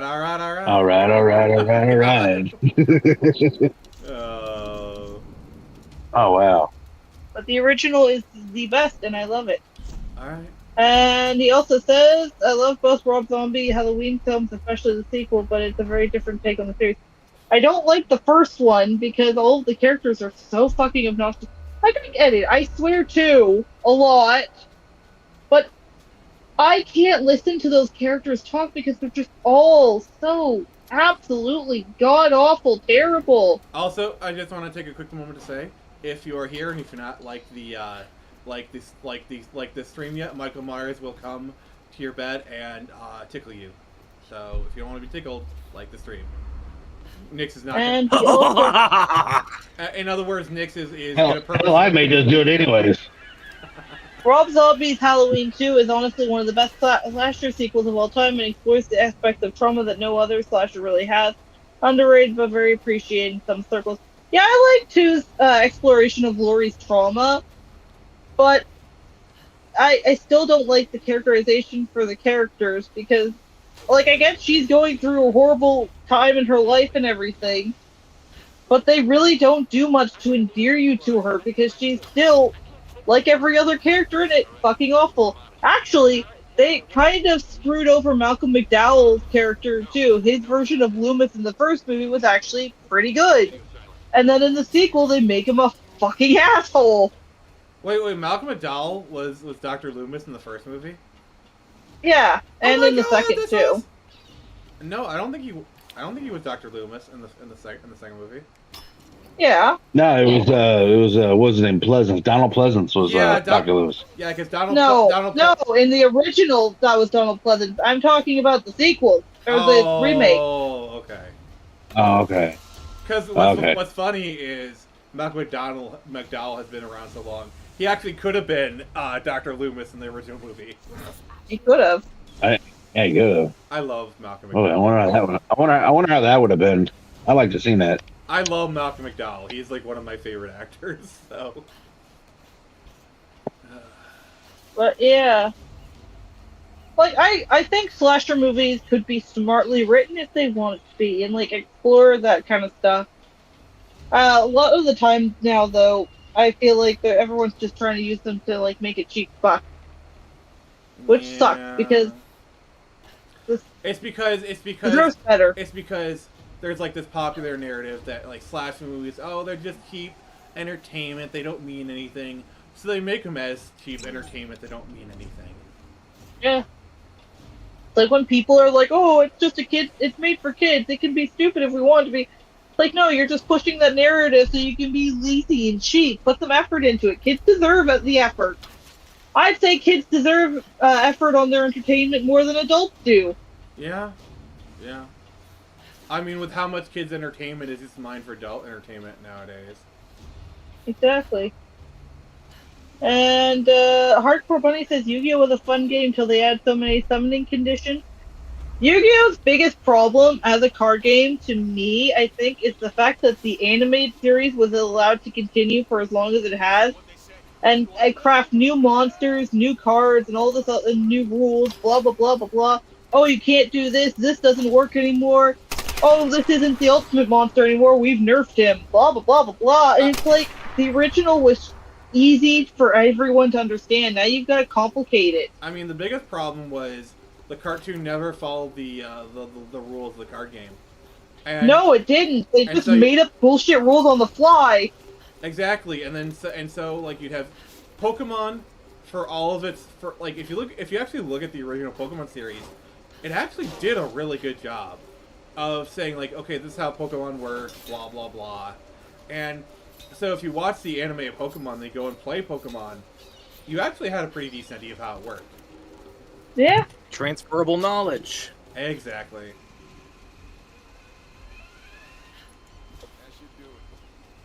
And Hardcore Bunny said,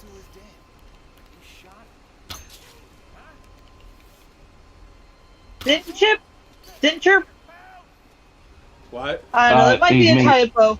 Ruined Yu-Gi-Oh! Yeah, Read the manga, it's way better.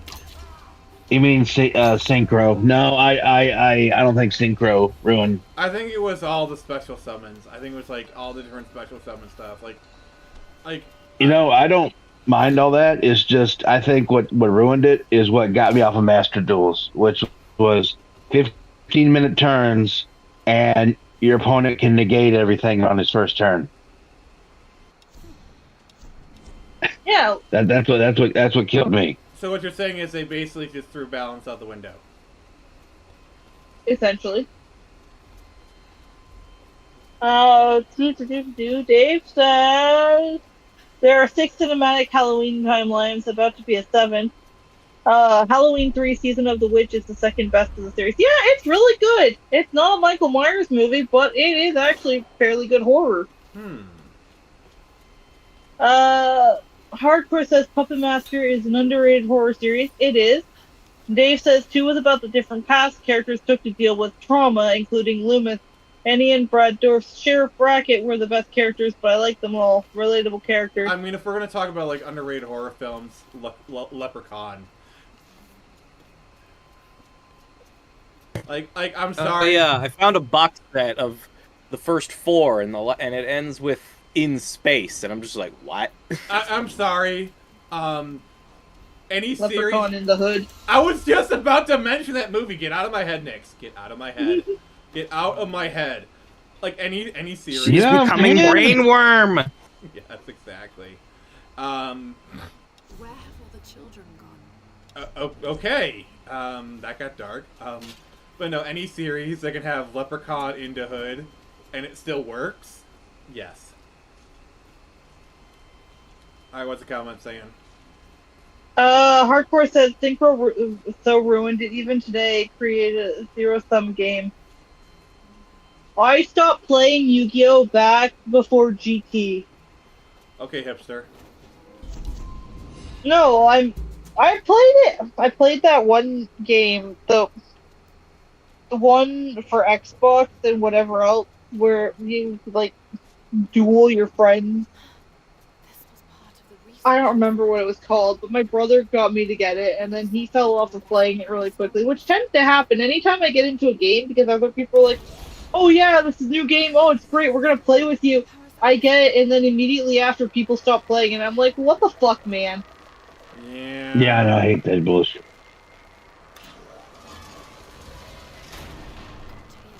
Oh god, But, I remember when I first played this game, this puzzle was such ass. What's the comment saying? Dave says Matthew McConaughey was in Texas Chainsaw Massacre. That film is a pretty underrated, intelligent meta commentary that predates Scream. And I'm not too fond of it. Oh, Hardcore says Leprechaun isn't horror, it's comedy. Real horror is actually trying to scare you. Yeah, the first one was actually trying to be scary, though. Yeah, Just didn't the first succeed. one was. It did not succeed. So fun fact. Do you know what Matthew McConaughey's first acting gig was? What? Unsolved Mysteries. Huh. Yeah, I just thought it was funny. Talk about a theme song that will scare the shit out of you, though. Oh god, yeah. Like I used to love You that. knew you were in for some shit when that was. Yeah. Yeah. And like Robert Stack's like, maybe you too can help solve a mystery. Like, oh, God. I Yeah. swear, I create the mysteries, I don't solve them. Okay, Velma. What? No. See, I really feel. Alma solves mysteries, I create them. So, here's the thing. Zombie Island, I feel like, while it is like viewed as like, oh, it's a good one, I feel like people really don't understand, like, just how good it was. Because Zombie Island was like the first one where it's like, holy crap, the monsters are actually real. Like that was the twist of Zombie Island. Was that like? But it's. Sorry, go ahead. I was gonna say though, that people get that wrong all the time because in different series of Scooby-Doo before Zombie Island ever was a thing, the monsters were shown to be real. Hell, they had a couple of movies where Shaggy and Scooby specifically would go and meet real monsters. 13 Ghosts of Scooby-Doo exist! Wait, what? Yeah. There was Scooby-Doo and the Reluctant Werewolf. Shaggy gets turned into a legit werewolf by Dracula to compete in his monster car race. It was a monster mash. Sorry. Scooby-Doo and the Ghoul School. Which has actually become something of a, I can't really say cult classic, but I'm not sure, but like, a lot of people really seem to like that one, and it even made like a little reference in OKKO, Let's Be Heroes, which was really cute and really nice to see. But And sorry, what are the comments saying? Dave says Leprechaun are comedies, but enjoyable. I like his Leprechaun rap from In the Hood. Hardcore says, what is scary about a kill who will only kill you if you steal from him? Well, they didn't mean to steal from him, and that's the thing. It was kind of just by accident, and they didn't know any better. So it is kind of scary. Anyway, Scooby-Doo and Zombie Island, love that movie. Same here, Drago. Hardcore says the 13 Ghosts of Scooby-Doo. And Drago says they predate Zombie Island, which is what I said. Alright, well then I'm wrong then. All right, fair enough. And Hardcore Bunny says newest Scooby-Doo films retcon these real monster films to make the monsters fake again. Yeah, and that's why nobody fucking talks about them, because they're stupid bullshit. Oh, it wasn't actually real zombies and cat monsters. It was just actors and swamp gas. I mean, I do love the scene in Scooby-Doo on Zombie Island where they're trying to tug the mask off and it just won't come off. Like, holy crap, this is actually And the a head monster. comes off instead. Yeah, and the head comes off instead, and they're like passing it around. Yeah, that is such a good movie. It really is. Oh yes, that was one. That was one of the movies I went to see in the last few years to make use of my quote unquote brand new VHS player. Nice. Oh, Yeah, I got to watch stuff like Zombie Island, Buzz Lightyear of Star Command: The Adventure Begins, and the original theatrical cuts of the Star Wars trilogy. also, can I just say it? Lightyear ripped. Is it true that like Lightyear ripped off a lot of Buzz Lightyear Star Command? No, complete opposite. They deliberately avoided it entirely. Really? Yeah, you think they're trying to make something good? Come on now. Oh. That's a pretty stupid assumption to make. Fair enough. Fair enough. I also enjoyed the live-action Scooby-Doo, Drago. Same here. I haven't. I think Sorry, go ahead. I was Feels gonna say weird as to hear something like that actually going through well nowadays. I actually though I think as a massive Scooby-Doo fan, I think they should have done the second film first, like the premise first, to sort of because it's a much better setup of the characters and you get to see them more in their element, and it would have hit a lot harder than having them break up at the beginning of what would be the second movie and seeing them coming together again as a team, because then you, especially for people who don't really know Scooby-Doo, because everyone's always like, oh, but what about the newcomers into that kind of a I film? mean, it's not like Scooby-Doo is Shakespeare here. Let's be honest. It has a No, it but- has a very simple premise. It's not that hard to onboard people. No, but like, I mean, yeah, I guess Again. like probably my introduction was Scooby-Doo meets Batman. Oh, remember? But yeah, then like the watching it. Remember the Scooby-Doo movies where like they like teamed up with like literally everybody. the Addams like Laurel Family. and Yeah, Hardy. and then I remember seeing stuff like what was it called? Was it The Mystery Begins? That one other like TV live action movie, and then finally got into gross. Mystery Incorporated. And then Mystery Incorporated was when I got Mystery Incorporated and Zombie Island was like, okay, this is such a massive pop culture phenomenon that I am so completely unfamiliar with. What Yeah. are the stuff that everyone really loves? Zombie Island and Mystery Incorporated. Okay, I'll check these out. Yeah, Mystery. The original though is my favorite, absolutely, because nothing can recapture the charm of the original. There's just so much there to love. Yeah, I guess like I know these are two of the Untainted most by- beloved ones. Maybe a little non-traditional, but yeah, they were really good. It just, I don't know, there's something really unique about the original Scooby-Doo that was lightning in a bottle, and it's completely untainted by modern cynicism. Yeah. And I like that about the original. I also really like the fact that there's a bit of characterization in some of the episodes to the game that you don't get in any other, like, series entry. Like, in the first episode, where they have to fight, they have to figure out who the Black Knight is in that museum. They mentioned that Shaggy's, like, the best gymnast in their school. Well, the other thing. And it's like, really? The biggest problem with Scooby-Doo is, you had a lot of like the whole like fan canon creep in, like Scooby being a stoner. Shaggy's a stoner. Yeah, sorry. You mean Shaggy? Shaggy being a stoner.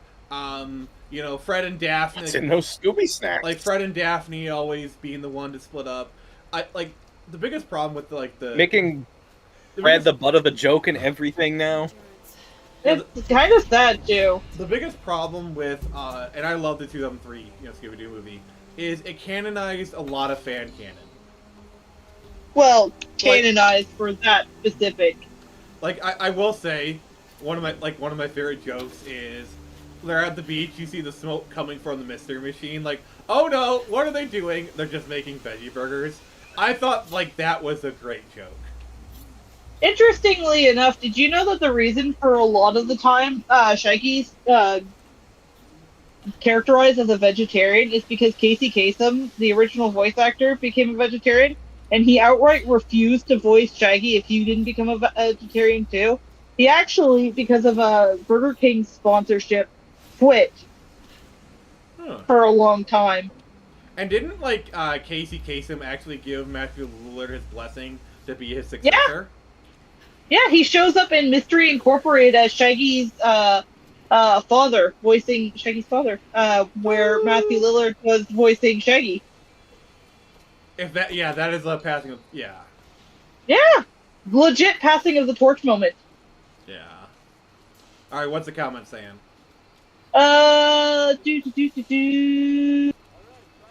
One second.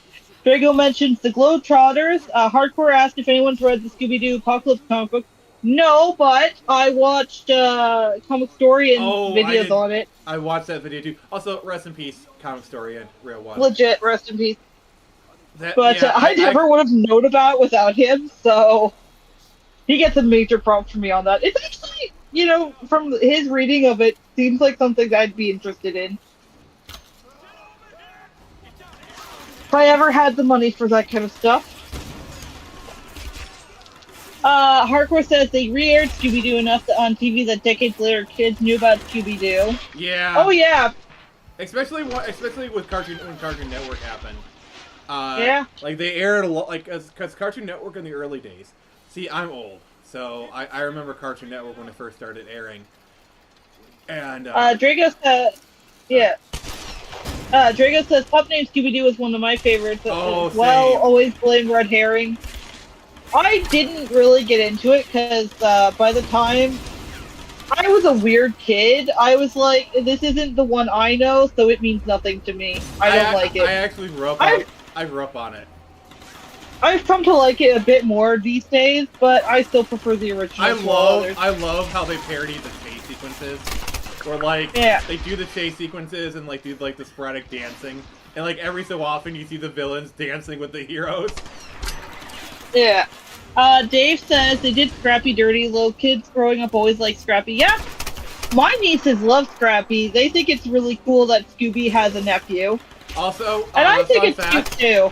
Scrappy saved the show. Yeah, literally. Yeah, in the 70s it was growing stale. So Dave says, kind of the Scooby-Doo equivalent of I'm Les voicing the Grey Ghost in BTAS. Yeah. Basically, yeah. Oh yeah, very much so. Remember when they had Scooby's cousin, Scooby Dumb? Yes.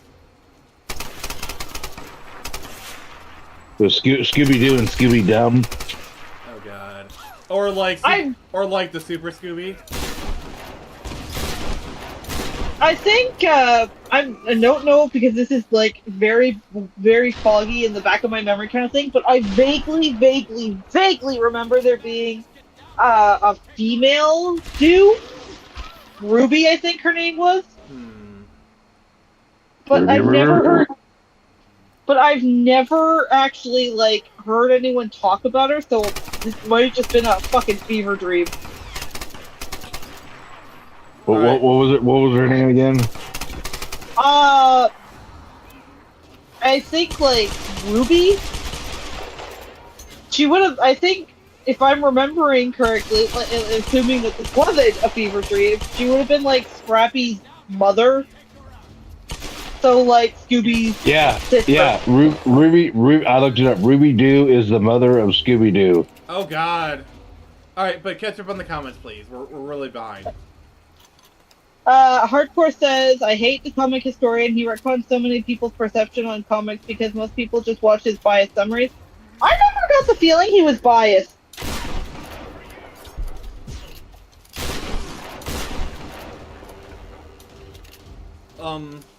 Like what did he retcon, Hardcore Bunny? Like, tell me. Like I've only watched I've watched a couple of videos. Like I watched a bunch of his like Power Ranger retcon videos. Those are pretty good. Drago says, I prefer the original, but also love Pup 2. Same with Flintstones original is better, but I like Flintstones Kids a lot. I never could get into Flintstones Kids. I love the original. I forgot that was ever even a thing. Yeah, apparently, God. like in the '90s, like Bam Bam and Pebbles got married. Like they were actually teenagers or whatnot. Yeah, they became adults, which is cool to see. Yeah, because you got to realize the Flintstones was a sitcom. All right. Yeah. Like without animated, the Flintstones, but a sitcom. Without the Flintstones, there would be no Simpsons. There would be no Family Guy. Like, I love how in the Simpsons Family Guy crossover, they even acknowledge this. Yeah. Hardcore says, technically, Scrappy is a foundling who Scooby adopts as his nephew. Was he, though? I'm pretty sure he had a mom that they'd send Scrappy off on adventures with Scooby. Just like, you know, take your nephew for a little bit, bond with him. Also, Drago says, also best crossover Scooby-Doo is Johnny Bravo. Yes! Velma and Johnny are like my favorite. Oh god, yes! Oh, they're really cute together, and I love how Cartoon Network played into it in their bumpers. Yeah, my favorite part is they do the glasses bit with both of them, and it's hilarious. Yeah, oh yeah, yes. Did you know? She's like, my glasses, I can't see without my glasses, and then Johnny's like, my glasses, I can't be seen without my glasses. And Hardcore, they did were anyone made read for each other. Did anyone read the comics he summarized and then says, no, in the intro scene of the show, they find him abandoning crate? No, actually, I have watched almost all of the Scooby-Doo intros with my nieces. We're on repeat because they like the song so much. They don't. Crate comes off a train, bounces off a train, and Scooby looks at it, and Scrappy pops out and says, Uncle Scooby, hi, I'm Scrappy-Doo. Yeah, So they it's mailed kinda him like, in a crate. yeah, they shipped him off in a crate. Because, like, he's a puppy. He's a puppy! Should have been a dog crate, but still. And Drago says, was just about to type the glasses bit. It's like the best part of it, honestly. I find it funny, too, that modern day fans of the quote-unquote fans of Scooby-Doo are trying to say that Velma's a lesbian just because it was a stupid joke people used to make back in the day.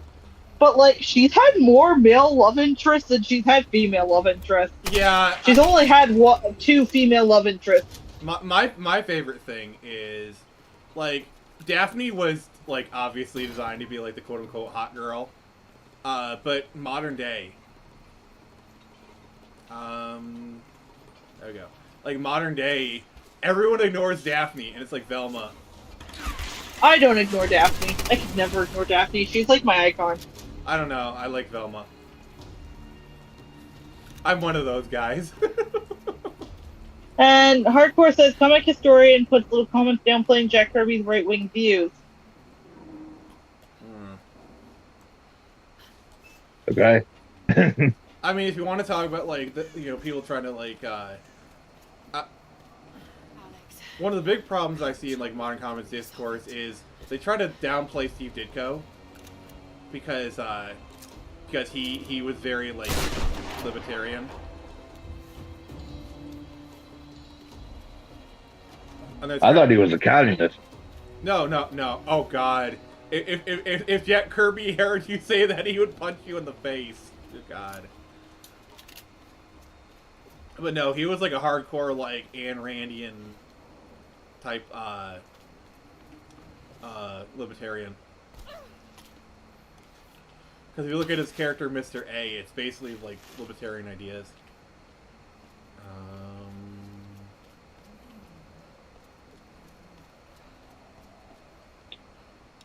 Lara's totally right.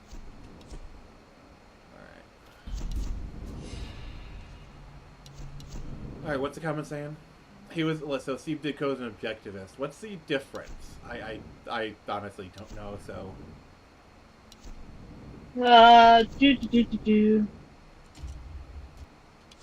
Dave says nothing against him, but I don't see the point in summarizing comics and videos. I'd rather videos make a good case for the comic and recommend them. People pirate a library if they can't afford to buy. Well, I gotta disagree with that comment because Comic Historian actually did bring a lot of people into comics, especially people who weren't otherwise comic book fans. Because imagine this, like, let's say it's like, oh, I love the Batman movies, but I never read a Batman comic. So you watch the Comic Historian video where he summarizes like Batman Hush. You know, you're like, oh, I like this. I'm gonna go read more Batman stories. That happened a lot with a lot of people. So Comic Historian in my opinion, did a big service for the comic industry.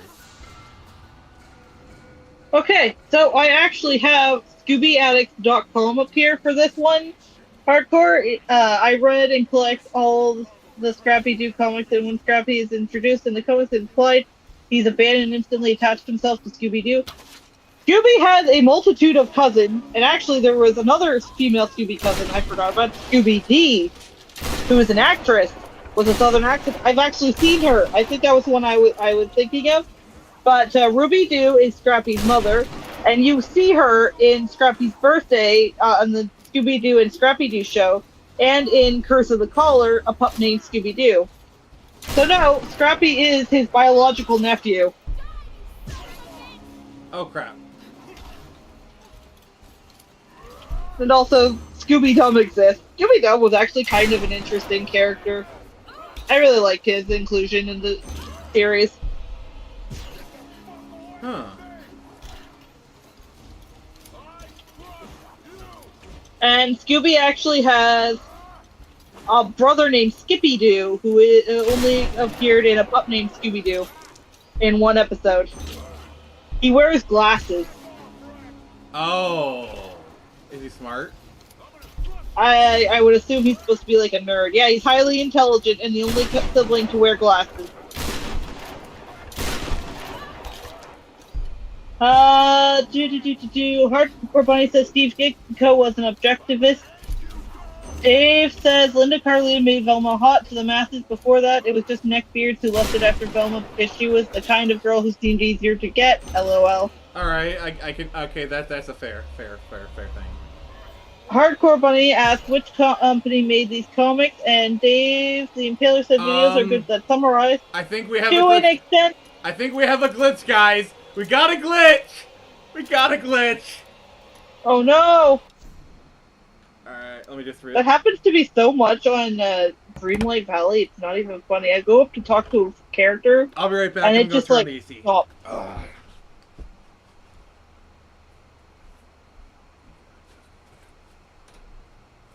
I knew it. I knew my memory wasn't completely. God damn though, that is like some deep cut. Oh god. Yeah, I'm just gonna reel the checkpoint. Oh.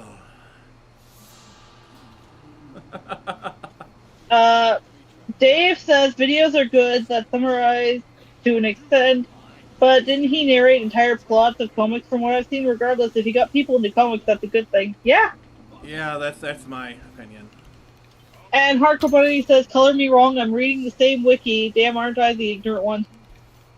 I mean, I'm freaking shocked that I even remember Ruby Doo and Scooby Dee. Like, didn't even feature that much as, like, major characters, but I've gotten really back into my old Scooby obsession. I'm gonna call it what it is. Because of my nieces, especially my youngest, because she's only just recently gotten into Scooby-Doo, the original. Okay. And she especially loves watching the theme of the different Scooby-Doos. Huh. So, shout out to the 3-year-old who got me back into Scooby-Doo. 3-year-olds are good for God that. Damn. God damn. What? Lug, if you weren't paying attention, that's on you. Yeah. I keep missing the timing of these quick times. Dave says Steve Ditko was the man. I underestimated the power of 3-year-olds. Yeah. Alright, what's the saying? Hardcore Bunny says Velma's skirt and easy side of her butt is why she is so obsessed over. Same with why Raven is more left over than Starfire. I don't know. Daphne's skirt is basically the same length as Velma's. But I don't know. Daphne gets kidnapped way more, too, so she's got that going for her. Danger-prone Daphne. Also, like, I love like the whole. All right, gang, we're gonna split. I'm gonna go to Daph. I'm gonna split up. I'm gonna go with Daphne so we can find Daphne and Velma.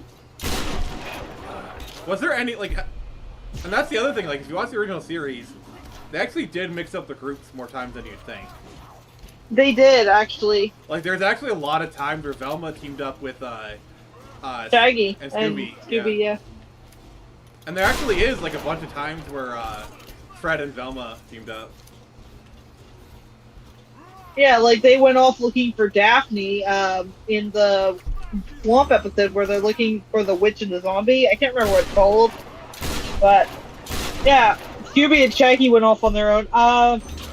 Drago says I got to get back into OG Scooby-Doo with the 7-year-old. Dave says, why is Lara fighting PS4 Kratos? Well, badly anyway. Hardcore says, sadly, we'll never have a good Scooby show again because Modern Warriors are so full-blown activist writers. Yeah, I don't like that they're trying to go full-blown girl boss with Daphne. I like Daphne as the damsel in distress. I mean, because it really showed that. They did that as far back as a movie. Yeah, but the movie, they kind of, at least in the deleted scenes, they kind of show it that it's meant to be more of a joke. That kind of comes full circle into, yeah, she can kind of kick ass. But that's bound to happen when you have Sarah Michelle Gellar playing her. Yeah. You know, and she was, like, literally doing Buffy at the time. So, like, she was in her prime. Legit. God, I keep missing the timing of this. But yeah, I don't know. It kind of showed that Daphne, like, you could kind of get the feeling from the original series that she was sort of the odd one out of the group, more so than Shaggy and Scooby. Because it kind of always felt, even in the original series, like she came from a more well-off family than the rest of the group, so she was a bit more out of her depth.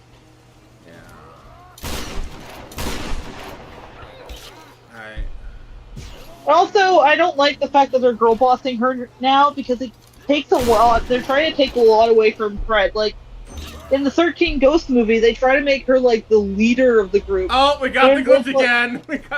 I think if I mess this up too long, the glitch happens. The game punishes you? Well, yeah, pretty much.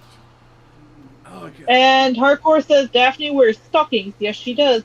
Herman says hashtag Team Daphne. Yes! And Hardcore Bunny says Sunny and Cher was in that zombie witch episode. Actually, there's two of them, I think.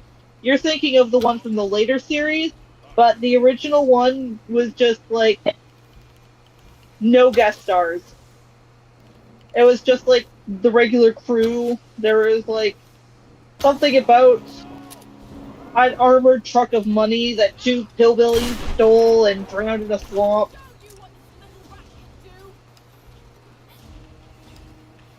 That's the one I'm talking about. But I can get the confusion because they did quite a couple zombie and witch episodes in Swamp. They did 2 different Witch Doctor episodes too. Really? Which is also confusing. Maybe 3. God dang it! Alright, I'm gonna have to turn down the difficulty here in a second.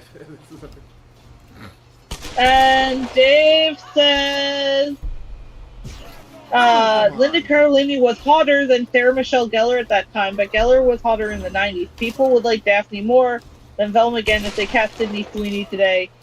Oh God. Can you imagine? Now I want to see Sydney Sweeney as Velma. Drago says that movie was a horrible disappointment to the 13 Ghosts series. I was so disappointed. I didn't even watch it. I watched someone review it, and I was like, God damn, they didn't get anything at all. They got nothing right, and they tried to make Fred like, oh, well, what am I if I'm not the leader? I'll be the cheerleader, I guess. And it's like, no. No, Fred's role in the original. Fred's role in the original was as, like, this sort of, he was competent. Boring, maybe? but he was competent, cared about his friend, and was like, I don't know. He was a leader. He was always the leader. And he was a good leader because he knew the strengths and weaknesses of his friends and played to them.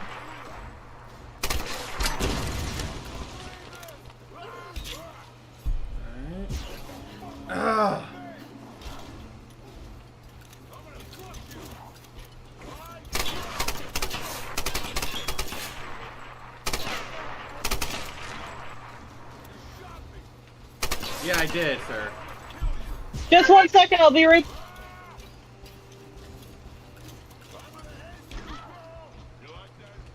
No, I do not actually.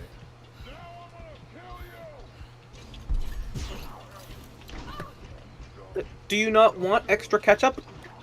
What? How about strawberry jam? What the hell? See, this is why QuickTime events and games disappeared.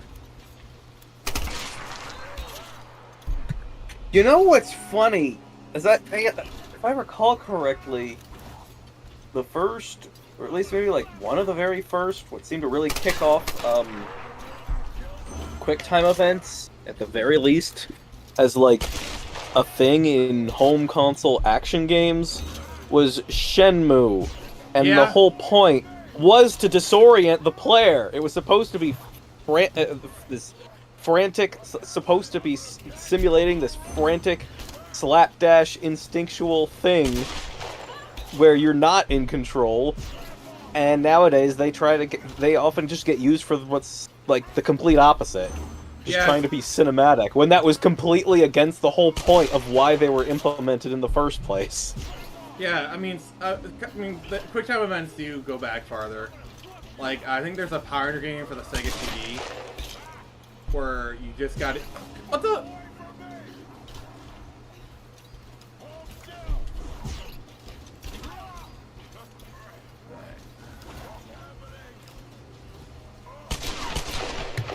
Or heck, another one of the most logical inclusions of them I can think of is in Prototype, when you're supposed to disarm these machines that detect your presence.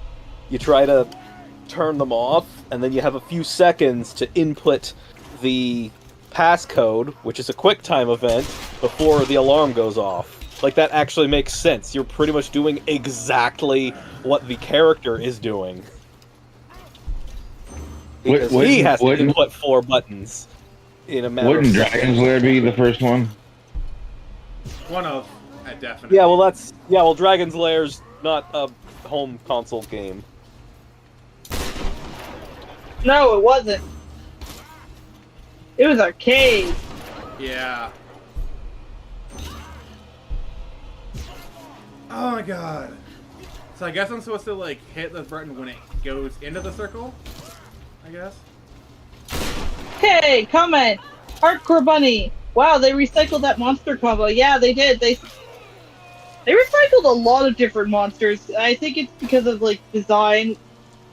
It was just easier for Scooby to do that kind of thing, especially with the limited budget back in the day. Yeah, I mean, Hanna-Barbera was infamous for that kind of stuff, so...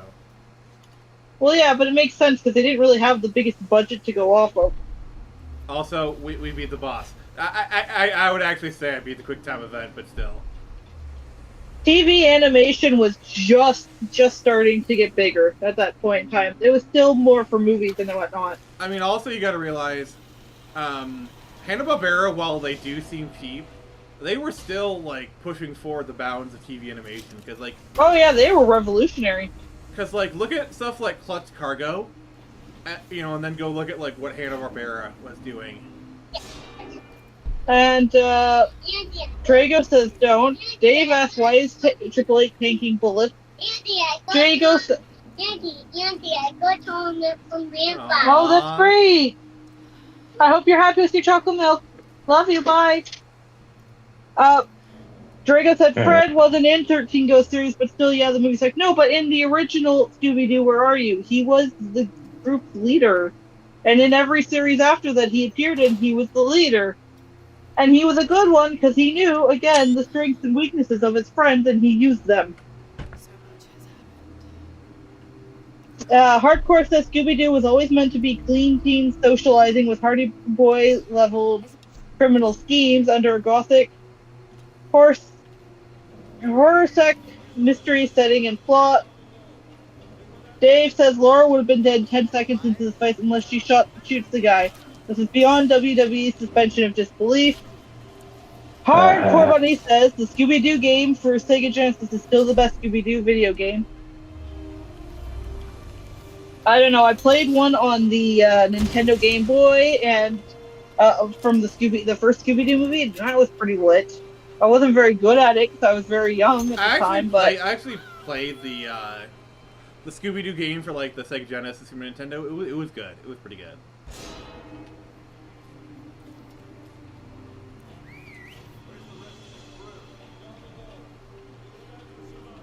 I'm not gonna lie though, I really hate that modern writers are trying to push that Velma's the lesbian. And it's like, why? Because she's a frumpy, glasses-wearing, smart, nerdy chick? No, it's because people, it's because it's literally because people find her attractive. Thus, we must ruin her. We must. But we have to give into they're being like, well, but we have to give into stereotypes to show how great people we are. Literally. We have to own the guns. Yeah. What's the cat saying? Dave says the GameCube 1000 Sprite game was okay. I never played that, actually, surprisingly. I had a GameCube, though. You were awesome. I didn't even know that was a thing until I saw people playing it on YouTube, like, a year or two ago. I was like, these are actually Scooby games? Legit? I did know there was one for the Wii, though. The Scooby-Doo for Sega is a point-and-click game that's like an episode of the show. Scooby-Doo for the SNES is more like a platformer with mini-games. I played the Scooby-Doo PC games, thank you, Hardcore Bunny, that's how much of a fan I am. Actually, I can't even joke about that, those are really good games. I had the Bugman in the museum, I don't remember what it was called, and then I had one set in China. With like a evil dragon. But they really made you feel like you were a member of the gang.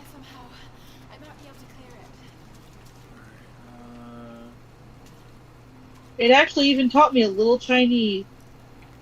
Oh, really? I'm not going to repeat what it taught me because I know I'm going to mess it up. It's been a very long time. But anyways, Drago says, I have a GameCube now. That's pretty great. Yeah, that is very based. Yes, very based.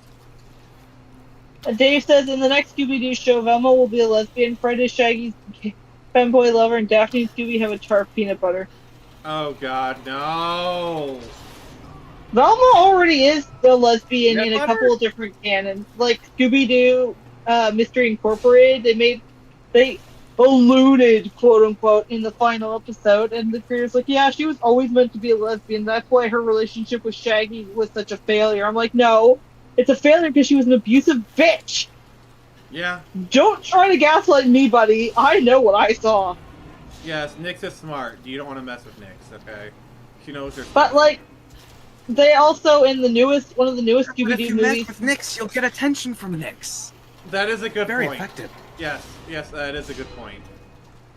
In the newest Scooby-Doo animated movie, though, they had Velma have a crush on a criminal they brought in, and I'm like, that is not my girl. The only time she had a crush on a criminal is when she didn't know he was a criminal. And like, outside of the most modern interpretations of Velma, she's always been straight. But we gotta literally, change that for modern audiences. like, if you wanted to say she was bi, I'd believe it a lot more than she's just a full-on lesbian. Because sure, you could make that she's bisexual, but has more of a leaning towards guys. That happened. Yeah.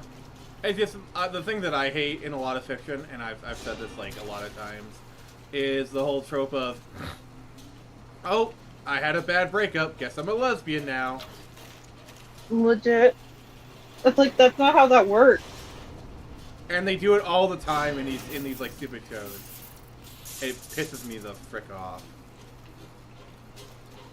Alright, what the comments saying? Dave says Shaggy will be a buff gym bro and Fred dresses in a maid costume for him. I will say one of my favorite little jokes in Mr. Incorporated is Fred really likes traps. Like, they knew what they were doing with that joke. They did. Well, they had to. Oh god, I liked it. It's just, it is legit like one of those like kids won't get the jokes but the adults will kind of thing. Legit. Hardcore Bunny says Velma is a cartoon character. Yes, we know.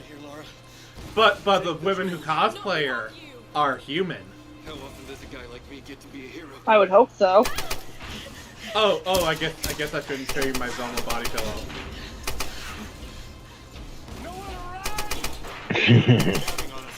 I don't actually have a Velma body pillow. Unfortunately. I am allowed to be outraged with how a character is portrayed. Yeah, yes you are. Especially when I was younger, Velma was kind of like... She was the most like me, I think. Or I was the most like her. And it was kind of cool. I just want to say what I like about this moment is the guy's doing like the typical male heroic sacrifice thing, and they're allowing it, and the narrative is rewarding it. You know what I'm saying? Like she gives him like the kiss on the cheek kind of thing. Yeah. Like he actually gets to go out like a hero. And Laura just goes out like a chump. Sorry, the timing was there. Read the comments, please.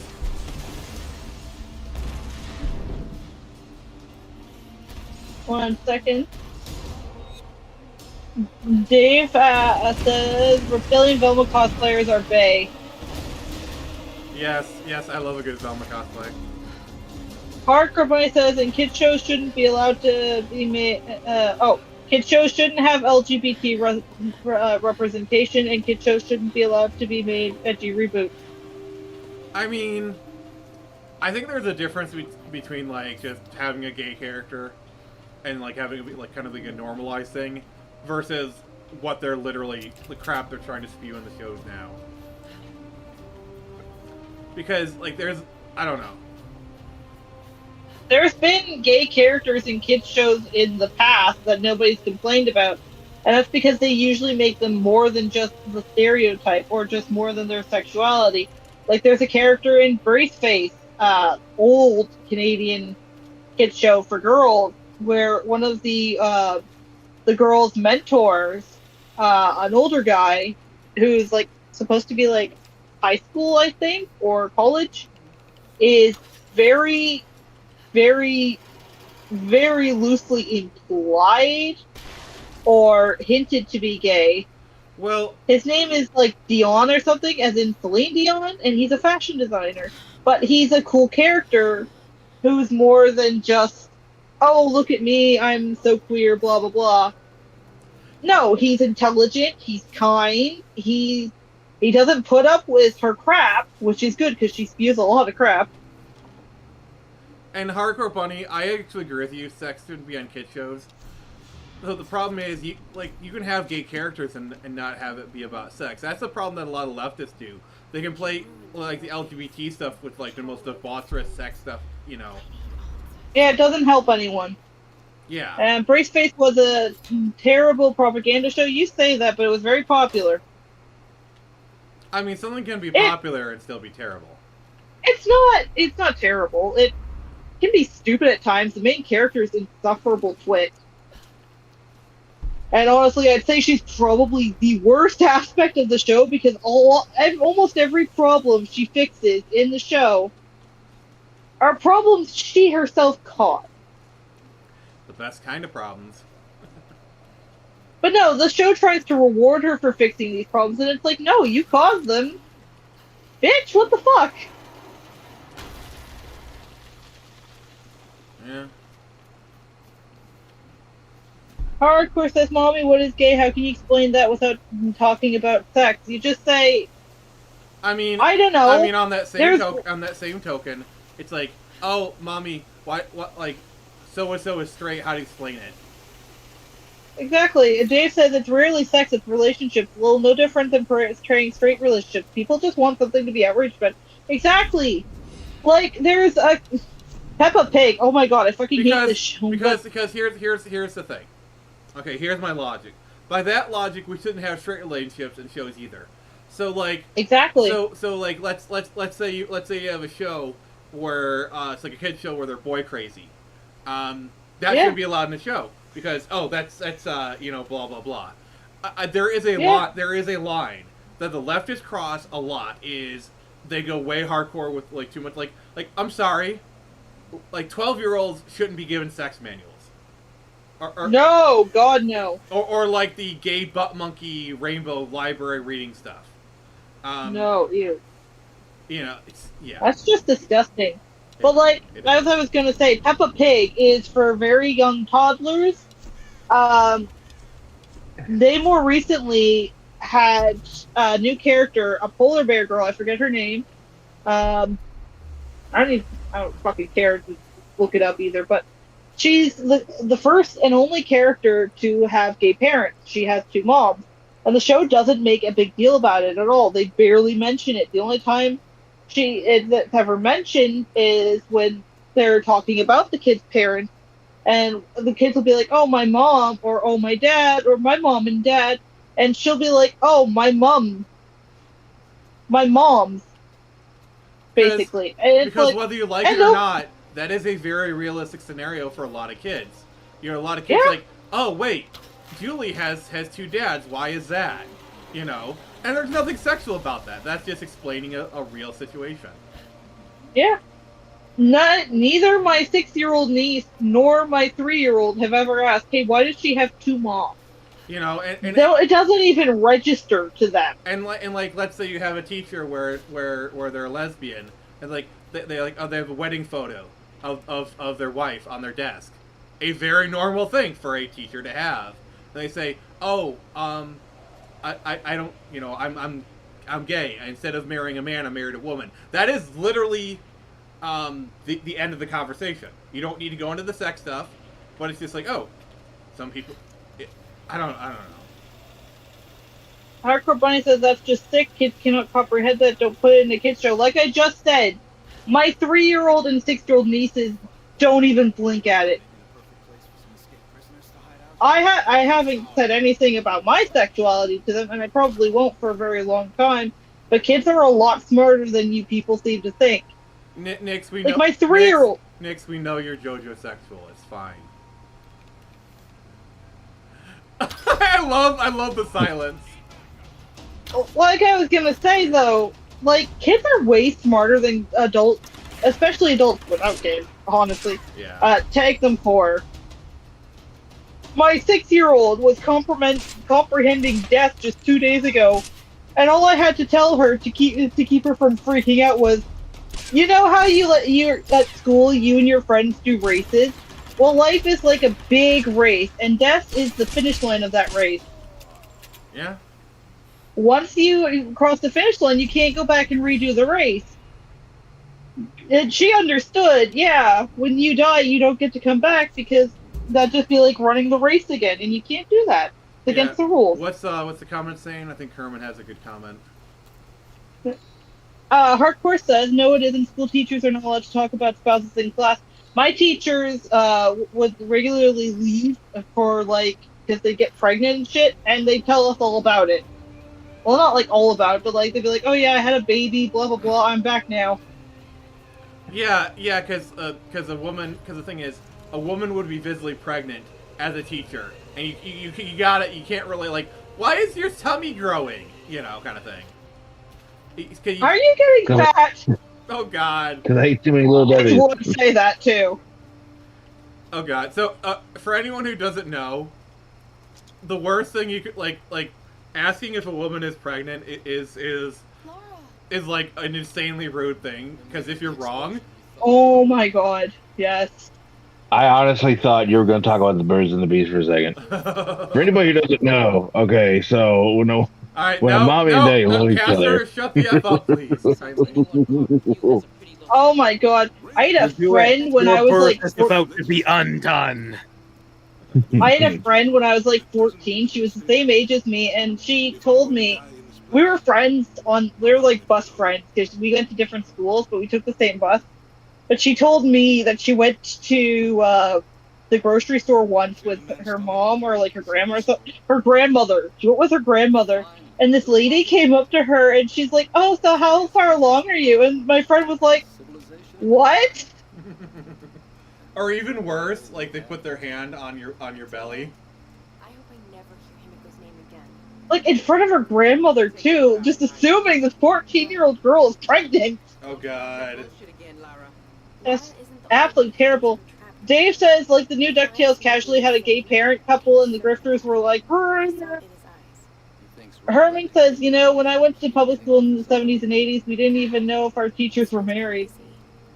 This whole place is crazy. Going to elementary school, like, I knew my teachers were married, but that was about it. Yeah, once or twice I'd end up seeing my teachers, like, spouses, and that was usually at, like, big school events, like barbecues and stuff. Mm-hmm. I went to a very small Catholic school in, like, a very small village. So everyone kind of knew everyone. Fair enough. Except for me. I didn't know anyone because I didn't like anyone. Hardcore says, God, we allowed people to bitch shit about G.I. Joe for being violent. But we act like adding gay agendas and shows is even milder is no big deal. And here's the thing. I don't agree with, like, the bitch shit people, like, threw about G.I. Joe. That was, like, really stupid. No. It was... That kind of violence is actually really tame, especially by today's standards. I don't know what everyone was bitching about. And also says, so let's not act like that conversation shouldn't be had active. We only talk about gingerfied LGBT stuff, but not the ugly side. I don't know. I just want cartoons to be cartoons. Yeah, yeah. Can we have I think we can all agree.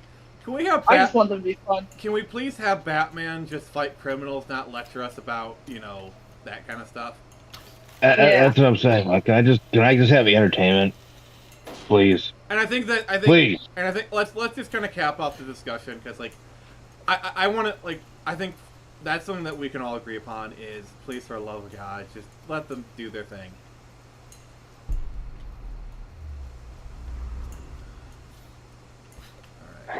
Actually, one of the most fun kids shows that I've seen because I have to watch it with my nieces is Bluey.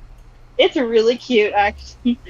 It gets kind of deep at times, and I'm like, God damn!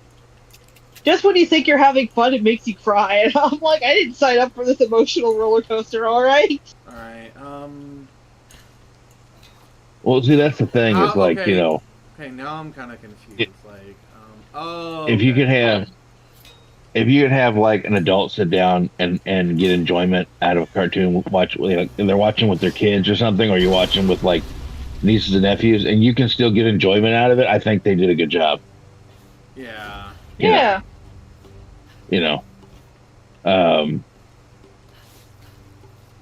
Because like I remember, my dad used to watch cartoons with me because he'd actually get invested, in the stories with me, watching like Batman or hell, like Ninja Turtles or something like that, I mean, hell, I remember watching Star Trek with my dad as a kid. Like, I'd be watching like sci-fi shows, and my dad would be like explaining the sci-fi concepts. Like, I remember my dad. I remember my dad. We were watching this one sci-fi show about like time travel, and my dad explained like how dangerous time travel could be. I remember my dad explained it like just going back in time with your knowledge could be dangerous. Like he said, so if I went back in time to Lincoln and stopped the assassination, and by the way, he's explaining this to like a 9-year-old, 10-year-old me. Like just imagine, like just these, like, sorry, I'm flexing right now. Me and my dad we're talking about quantum mechanics, and I'm like 10 years old. Sorry. We're talking about temporal mechanics. Sorry, I just had to brag. Reminds me of seeing someone talking about how growing up, seeing like Sonic the Hedgehog in games, 2 cartoons, comics, and stuff was essentially his introduction to multiverse theory. Oh god. Whoa. Deep. Alright, what's the comment saying? What's the comment saying? Hardcore says, gee, a discussion shut down once it got real. We're not really equipped to handle this kind of discussion. Yeah, I mean, I'm playing a video game. I don't mind having certain discussions, but like that discussion was getting a little bit too heavy, and that's not really the point of this. That's not really the point of this stream. Especially since one of us actually does have skin on the table in the discussion. Yeah. Like we're here. Yeah, I gotta stop getting into these things a while back. Oh god. Alright, continue reading the comments, please. Dave said we all knew these things growing up. It's like these adults forgot how it was to be kids, or they were legitimately stupid throughout their childhood. Probably a little bit of A and B. I agree. Rico says, Bluey is on way too much in my house. Got a 7 and a 1-year-old. Oh my god, I know the feeling. My nieces aren't over all the time, but when they are, it's only ever Peppa, Louie, this new Blippi, or Baba Blast. That just... I've started... That sounds like I swear, like, most of that just sounds like a bunch of gibberish to me. I know, right? Sometimes it does to Bluey, me. Baba, like, just like... I really thought you were just making shit up. Yeah. It's gotten to the point where at times I'm like, are any of these actually like English words? Am I speaking in tongues? English, mother effer, do you speak it? But I started watching horror games with them. I started with the oldest first because she's 6 and she can handle it a little bit better. And then she got really interested into it. And then we ended up watching it in front of her 3-year-old sister, who was like, well, no, I don't want to leave the room. I want to watch it with you. And I was like, okay, well, shit. Oh, good luck. But her exact words were, it's a little scary, but it's mostly fun. Oh god, based. I was like, alright, fine. And let's not pretend how many people... Oh god, that was stupid. Like, how many people, like, talk about, oh, I was 6 years old and my parents would let me watch rated R movies. So let's try not to pro-clutch too much, people. Right, but, like, my whole thing is I'll only watch Corey Kenshin with them because I know he doesn't swear, and it's a whole bunch of older videos. But my big thing with them is, and their mom knows I do it too. Their dad is okay with it because he's kind of a dummy, but she's okay with it because she likes horror movies too, and she knows me well enough to know that I did the whole, it's okay, none of it's real, it's all make-believe, pretend. And she knows her own kids are smart enough to understand that. See, that sounds like a good parent. I'm just saying. Yeah.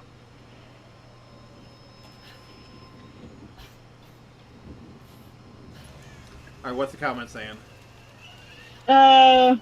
Dave says, I believe the infantilization of kids' shows is far worse problem than any LGBT stuff in a show. Yeah, I do too. Yeah. I think, honestly, I can't stand Peppa because it's very infantilizing. And I hate Caillou for the same reason. I used to love Caillou growing up. The name that shall not be mentioned. I used to watch it, I'll say, but I mean, I was a kid who threw temper tantrums, was very spoiled, and just a real shitheel of a child. Even I couldn't stand Caillou. And nothing has changed since. Yeah, totally. Yeah, there's not so much. There isn't nearly as much like action cartoons going hard so much these days, is there? No. Well, my thing was, if you go back and look at like the behind the scenes for a lot of those older shows, the thing that they always say is like, oh, we didn't talk down to children. Yeah. I like shows that don't talk down to children. I like Bluey because it doesn't talk down to children. It simplifies discussions on more complex topics to make it easier for children to understand, which is different. It's not talking down to them so much as it is getting on their level and saying, this is how it is. This is just a part of the world. Yeah, why is Why is the episodic Batman cartoon associated with Bruce Timm more mature than the serialized adult Batman cartoon associated Because with Bruce Timm is a hack. Because he they had Paul people. Dini. Because he Who had literally- because the other version had Paul Dini, the true mastermind. All right. Ah, yes, the modern Bill Finger. Paul Dini. Oh, Yeah, pretty much. Literally, though. Yeah. Hardcore says Quantum Leap was a hell of a show. And, well, you have to admit, if adults can't handle the seriousness of this fact, why would we even put them the inkling of them in kids' shows?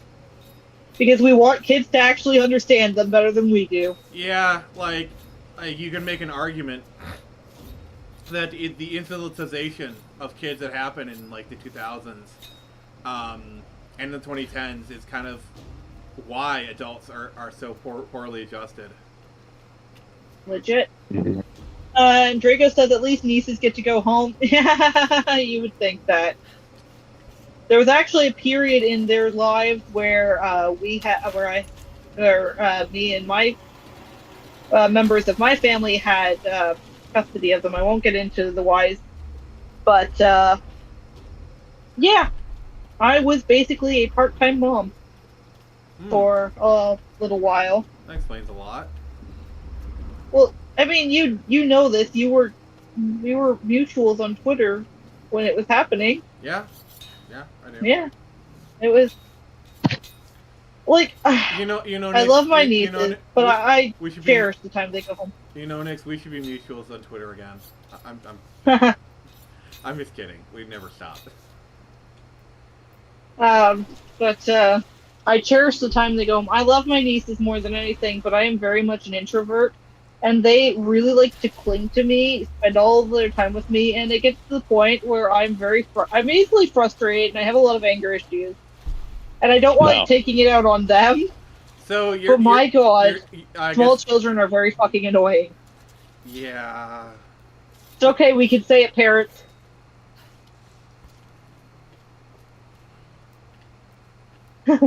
But Dave says, I was watching stuff like John Carpenter's The Thing on VHS when I was 5 years old and loved them. Yeah, well, I mean, as long as you understand at younger ages that it's not real and none of it can hurt you, I don't see the harm in it. Yeah, the whole difference between fantasy and reality, basically. Yeah. When I first started watching horror stuff with the oldest, she was about 4 or 5. And it was only by accident at first, really, because she came in and I was watching horror game playthroughs, and she refused to leave. Or, not even that, I was actually playing the Whispering Hills mod for Fallout 4, and she didn't want to leave, so I sat her down and I said, okay, you want to watch this game? Fine by me, but we're going to lay down some ground rules first.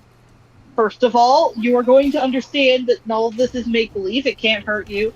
Second of all, I want you to tell me the minute that you get scared so I can turn the game off and we can do something, lighter, with more fun. And third, if you have any nightmares the following night, it has nothing to do with me, understand? That last rule was more for humor, but she took it really well. We played the game. She wanted to know more about the monsters. We started watching horror playthroughs together. Okay. And yeah, I mean, my nieces have always been very abnormally smart kids. Like, at like 3 or 4, the oldest was being asked by people on the streets if she was 7 because she was so well articulated. Wow. Right? Like, these kids speak like little miniature adults at times. And I'm like... that could be considered a problem, honestly. The two must be in the lower levels. Oh god, this puzzle. They are very eloquent for their age. And I'm like, where the hell are you learning this shit? The elevator is jammed. But I think it's because for the longest time, the oldest spent a lot of time with me. Didn't really have a whole lot of friends. until she started going to school. And sometimes I use bigger words with her without meaning to.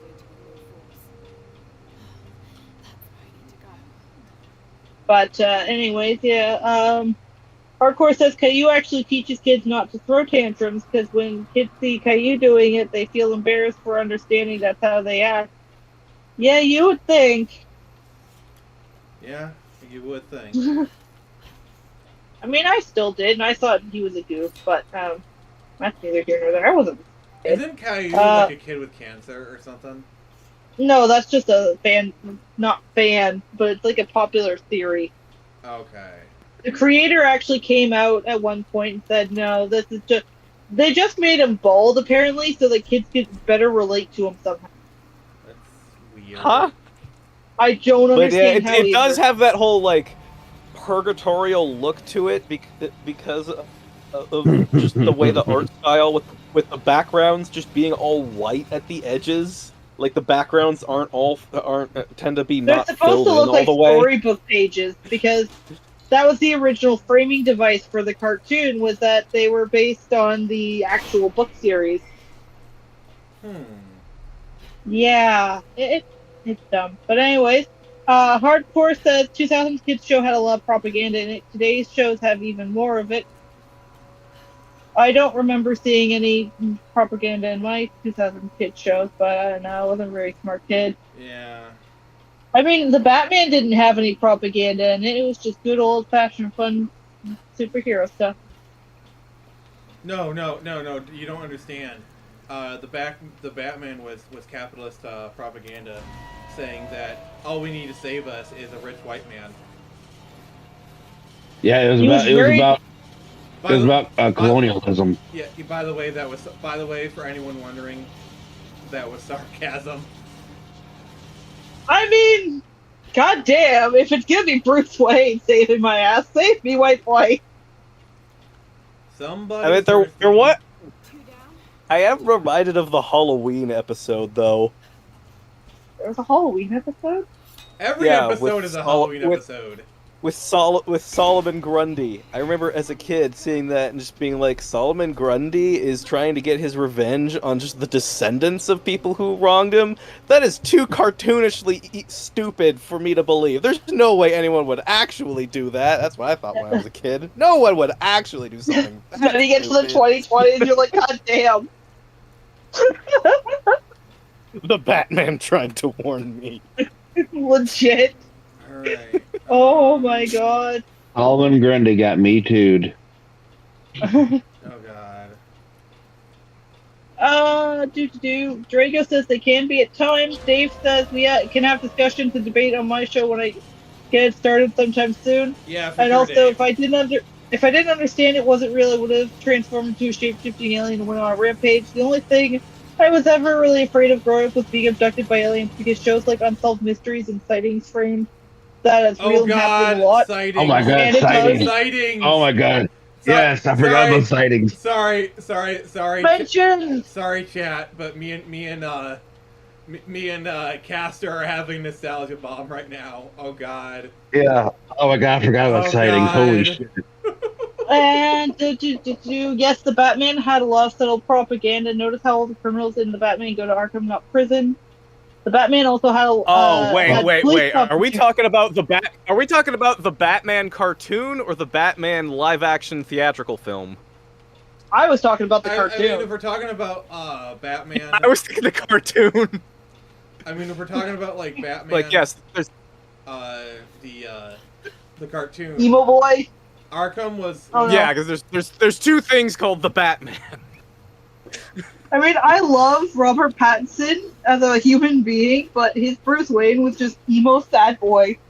Well, to be fair, I fell asleep. To be fair, Robert Pattinson's version was Bruce Wayne was supposed to be an inconvenience. Like, he was Batman all the time, so that's why he was so low energy as Bruce, because it was such a oh god. Yeah, but Oh, no. I don't know. Did Bruce get framed for murder? I don't think so. But I was talking about the cartoon, and I figured guess you were, don't because you know were about talking. that storyline. Well, most Batman villains go to Arkham because most Batman villains are fucking crazy. They're fucking lunatic. Well, actually, Killer Croc does go to the prison. I forget what the prison's called. Blackgate. Yeah, Blackgate. Blackgate, yeah, Blackgate. That's He does wasted. go to Blackgate in a couple of Like- different iterations because he's not insane. You know, like He's mobsters and stuff go to Blackgate, but like, you know, the fucking Yeah. Joker goes to Arkham because he's fucking nuts. Poison Ivy goes to Arkham because it's been ruled that she's also insane. Harley Quinn, Oh, yeah. obviously, duh. Penguin would go to Blackgate, but I'm pretty sure because he's usually like upper crust, or portrayed as upper crust, having a lot of money. He'd be able to like buy his way out. Yeah. Ventriloquist goes to Arkham because, well, split personality, duh, he's insane. The Low reason key, one of my favorite Batman villains, by the way, is Scarface in the ventriloquist. it's actually kind of funny. I just find it fascinating, that character. You know, It's kind of funny though because the ventriloquist and Scarface, the ventriloquist originally in the comics had been portrayed as a really shitty ventriloquist, like you could see his lips moving. But then for BTAS, they were like, well, we're not going to do that. We want to do it this way and have him be like an actually competent, really good ventriloquist where you kind of get the feeling. It's supposed to give you the feeling that maybe there is something supernatural going on with the dummy, like it is maybe alive. And that's kind of the vibe they want to go for, and it almost got them in trouble with DC, because DC was like, well, no, that's not how it's supposed to be. But they won out in the end. And DC was like, oh, actually, you know what? That's kind of rad. Let's do that instead. well, I like how everybody does talk to the puppet. Like, they don't talk to ventriloquist. They always look at the puppet and talk. You know, I like to that nice little thing. Except Batman. Batman will does actually go and try to appeal to. Yeah. Oh, I know he's that. not I'm just fucking saying. crazy. But I'm just saying, I just like that because, you know. But I always like the ventriloquist and Scarface. Because sometimes because it gets to the point where like everybody talks to the puppet like so normally that it's like maybe it is a lot. Like maybe it is, but yeah, it's just split personality stuff. But the fact that like it might be alive, just like gets you. Yeah, it's insane. It gives the episodes that he appeared in the animated series kind of a different edge to it. Yeah. Dave says Matt Reeves recently described him as Kurt Cobain Batman, but instead of smack, he's addicted to crime fighting. Yeah, okay. All right. That doesn't mean I have to like it. Nobody hand that Batman a shotgun in that case. Jesus Christ. Sorry, I had to go there. It's been years, but still, too soon, man.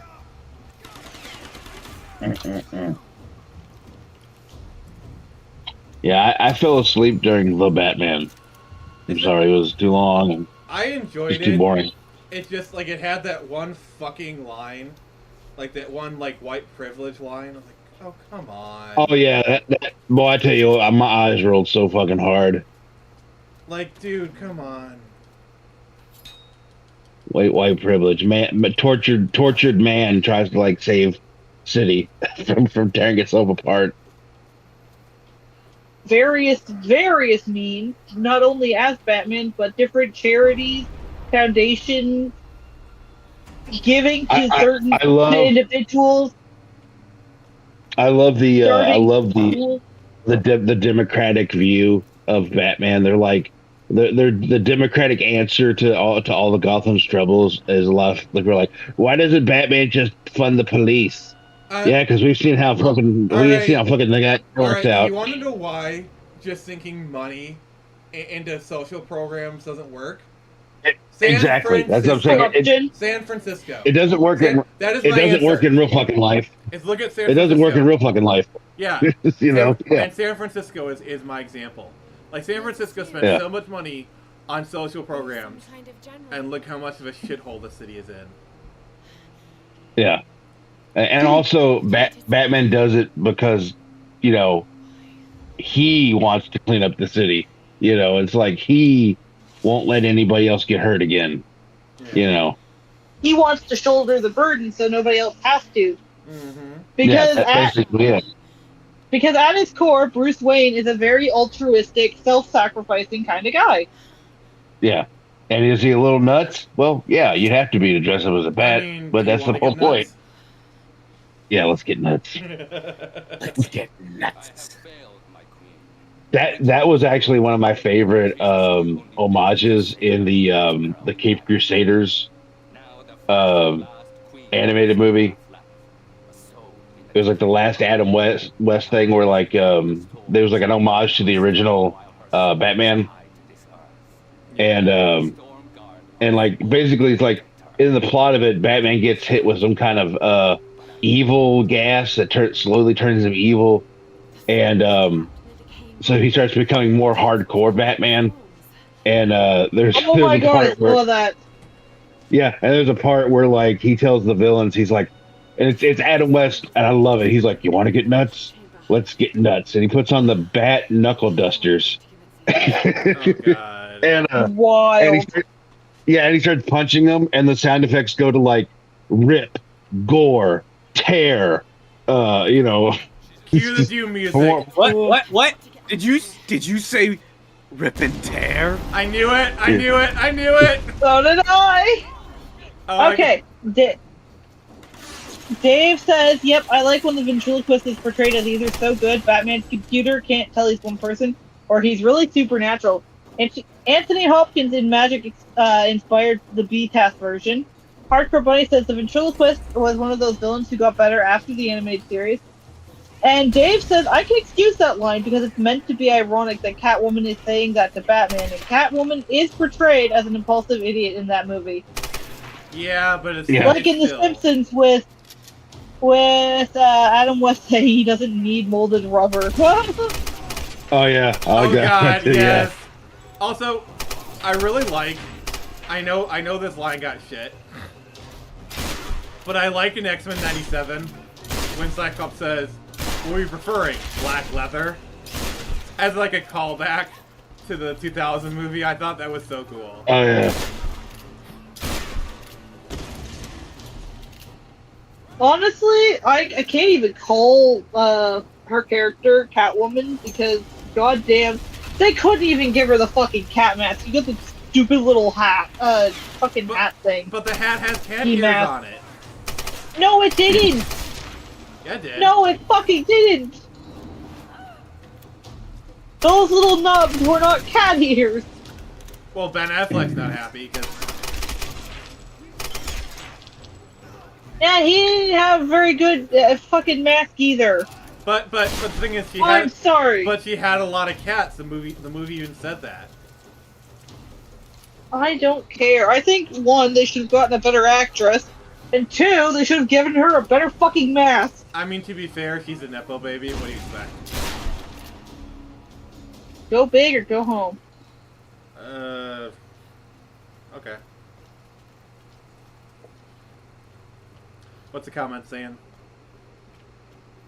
I just read them all. All right, then I believe. Yeah, I read them all.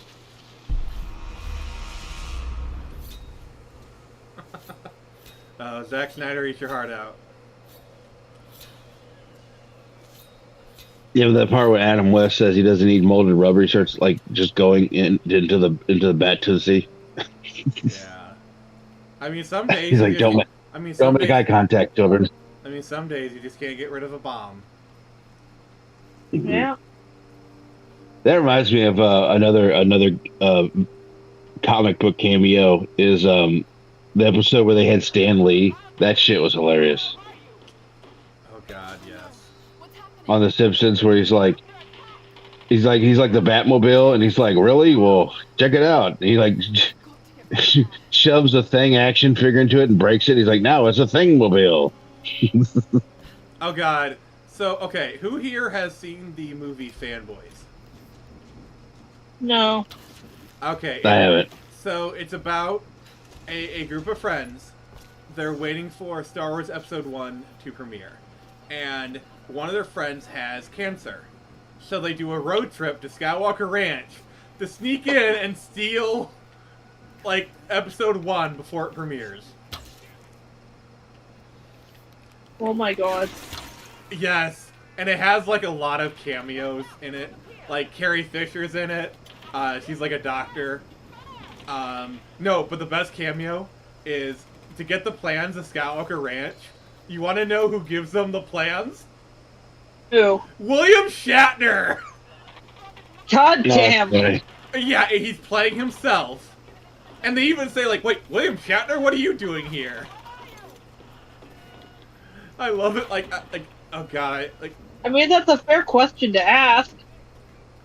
yeah, like, I love, the Carrie Fisher one when she gives, like, take 2 of these every day, 2.5 hours, and like, the guy kisses him on the cheek and he says, I love you, she says, I know. It's like, it's a loving parody.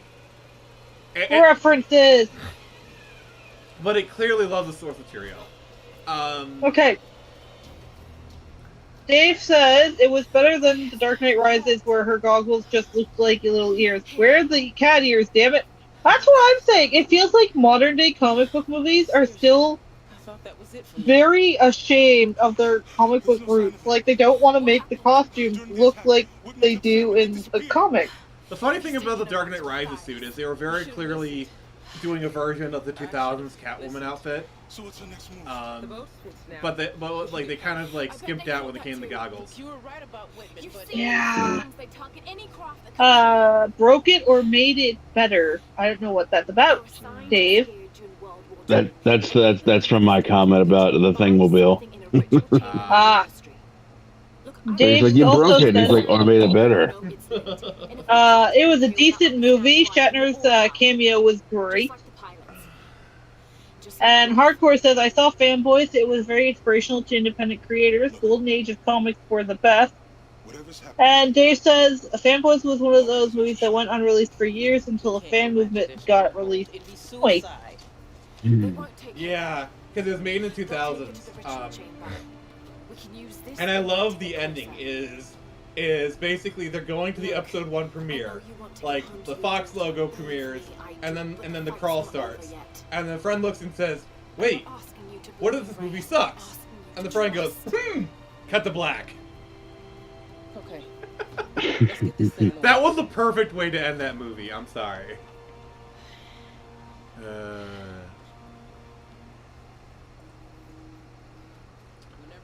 And Hardcore says, we still haven't gotten over the Gen X self-shame for enjoying Prime Day WWF style Hulk Hogan level theatrics. Yeah. Yeah. I think that whole being ashamed of what you're into, the irony poisoning bullshit of that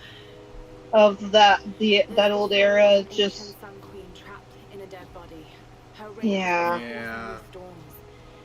I hate it. It's like, oh, I like this ironically, or oh, I like it unironically. I like it ironically, unironically. Like, oh god, god. Like, here's the thing about doing something ironically, though, and this is something a YouTuber said, so I'm quoting them.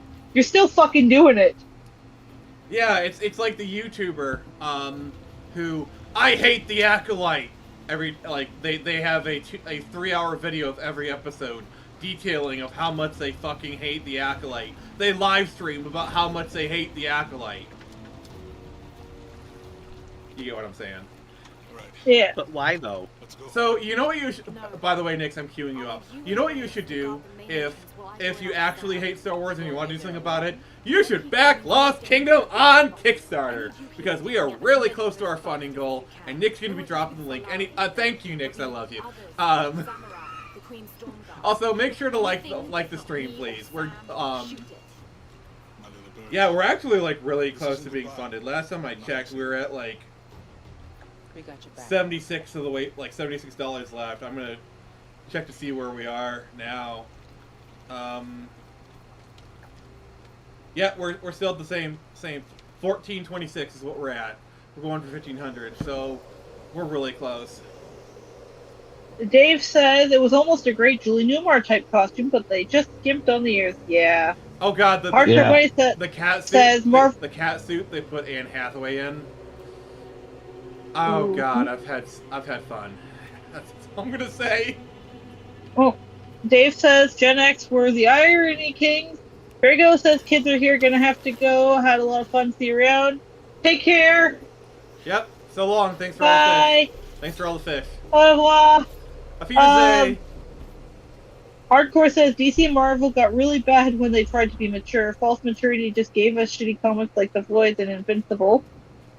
Invincible is trying to be a little bit more than just false maturity. Like, Well, sometimes they the do problem- actually have. The problem with The Boys is early seasons they were actually pretty good, but from season 3 onward they just they became the very thing. Yeah. Talking comics specifically, I think it's a bit more of a different beast from the show, though. Oh yeah. From what I've heard. Yeah, there's a lot of people who claim the show is better, but you know. These archaic tribes before. I think it's all just trash. Invincible does actually at some point have its moments, like where Nolan's starting to learn more about humanity, and you see him start to kind of go back on his mission because of his human family. Yeah. You know, stuff like that is actually kind of nice to see. Well, Invincible is everything The Boys wishes it could be. Well,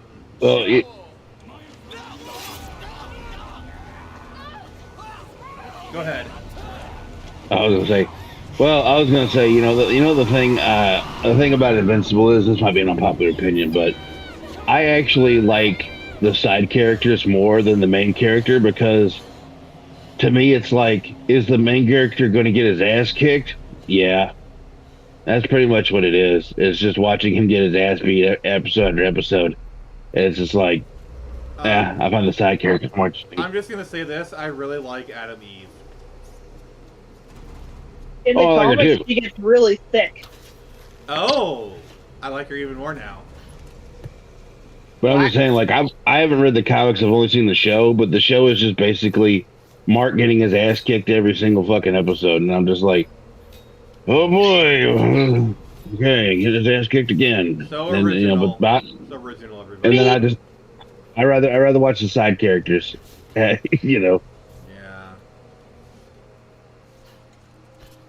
I need to do a review of like the Invincible comics at some point. Maybe once. Dave says Sorry. The Boys was a garbage comic book that Garth Ennis just wrote because he hates superheroes. It was never meant to be mature. Invincible was good from what I read. Hardcore says Invincible started with "Let's fight tyranny" and it ends with "Our tyranny is better." Mark actually fights to keep his dictatorship intact. He also says, as a reader of Invincible, people actually hated Invincible after realizing it went nowhere till the show came out. People want the show to have a different ending and plot to the comic. All I really know about it is that I fucking hate Amber in the show. I don't mind her in the comic. In the Everybody show, hates she's Amber a in the show. nagging bitch. Yeah. Yeah, and I'm sorry, making her black just made it even worse. Legit, because she just comes off as the nagging black stereotype. No, and it's no, like, no, even worse. She comes across as a nagging, angry black woman. That's it. It's just like, why would you do that? That's not progressive. That's just doing something It's stupid. racist. It's racist, is what it is. And so many people that I watch try to tote it as, oh, you fans just don't get it. It's so misogynistic that you hate her. No, she's a fucking cunt. See, here's the thing. If the fans were so sexist, why did they embrace Adam Eve as much as they did? Exactly. Like, I would say people embrace Adam Eve more than they did Mark in some cases. Hell, Mark's mom is a strong female character in her own right. Agreed. Her son comes back from outer space with this mutant bug baby that's her husband's ex-husband, I guess, kind of, sort of, illegitimate child. And she raises the kid. And I'm sorry. Yeah. And Unwillingly at first, but she grows into loving the kid as her own. And I'm sorry, feminists.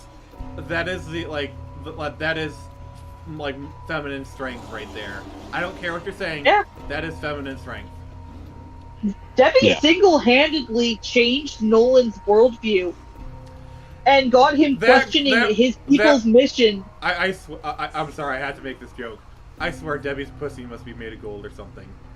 No, but seriously, in the show, they're at Mark's baseball game, and she starts talking to him about like it seems inconsequential, but to him it means everything, and his joy becomes our joy, and all this other stuff.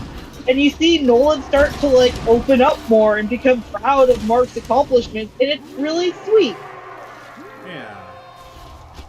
She single-handedly saved Earth. Well, like, and the thing about with like Amber is that you can kind of like you can sympathize with Amber's situation until she says she knew. Then you're like, well, you're a dirty bitch. Legit. And she didn't know in the comics. They changed it so she could seem smarter, but it's like, no, you just made her worse. Yeah, at that point, because I literally looked at the screen and I was like, you motherfucking bitch. I was like, are you fucking kidding me? And it's funny watching reactions on YouTube to that, because everyone has the same reaction. Everyone's like, you fucking bitch. Like, yeah. Hardcore says Invincible is pretty much irredeemable. The fucking plutonium is the same as Mustache Superman in Invincible. Dave says Mark Waid's irredeemable was pretentious crap. It tries to be some profound commentary on Superman, but Wade isn't smart enough to pull it off. It's just very dull and predictable. Well, and he also says that Snapper saved the world. Yeah. Yep. Yeah, Mark. You can't put. Mark Wade's an idiot. You can't put a price on good pussy. Moving on. And she's Asian too, so. Oh god. Oh god. I will give Invincible this. It gave us one of the very few depictions of male SA. Actually, the boys did a scene with a Deep that it got talked about when it happened, but nobody talks about it now, which is sad. People still talk about what happened to Mark in Invincible, and people are like, "Yo, they're bringing her into the show. They better give her a proper send off." As in, like, she better get her ass whooped. Do you think they're actually going to have her do the scene? That's kind of... I don't know. I mean, on the one hand, I wouldn't put it past them. On the other hand, if they did it, they'd probably try to spin it into, like, but she was kind of in the right sort of thing, and I really hope they won't. Because in the comics, she doesn't get her desserts either. So, slightly changing the subject, did you see that they cast someone to play Abby in the Last of Us show? No, God, please no. It's a conventionally attractive woman. I'm not gonna lie, she's kind of cute.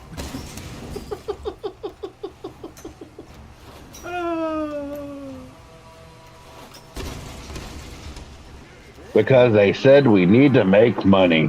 Yes. It's all fun and games until the bank account goes to zero. Yeah, because they know, like once Pedro Pascal leaves the show, it's got like one season max. Oh yeah, that's something I've been wondering about. Like, is it going to be following that part of the story, or not? Because it seems like they're in kind of a lose-lose situation, or well, maybe not them, but like. Everyone else.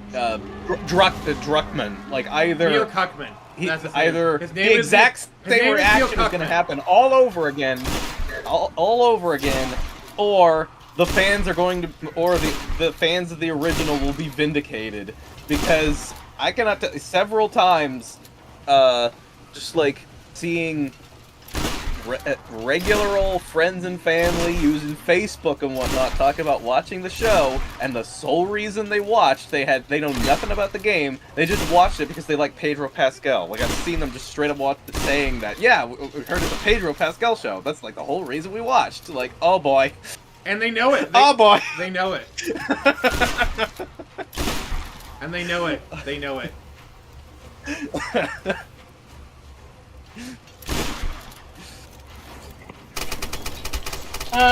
Hardcore says that's the same for all evil Superman that are pretentious and stupid.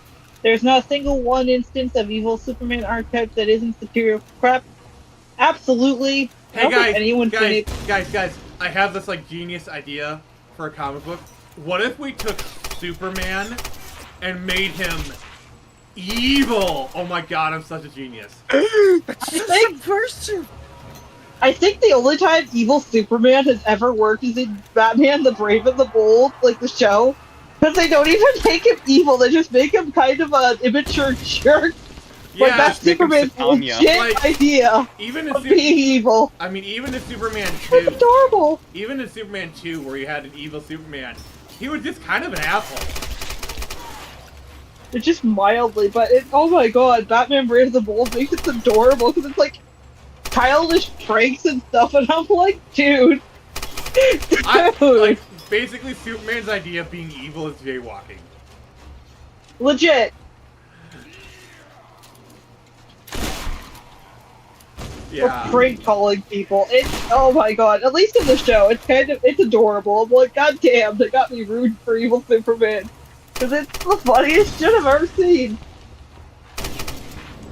It's like... actually kind of... It's like, I'm gonna take a penny, and not leave a penny!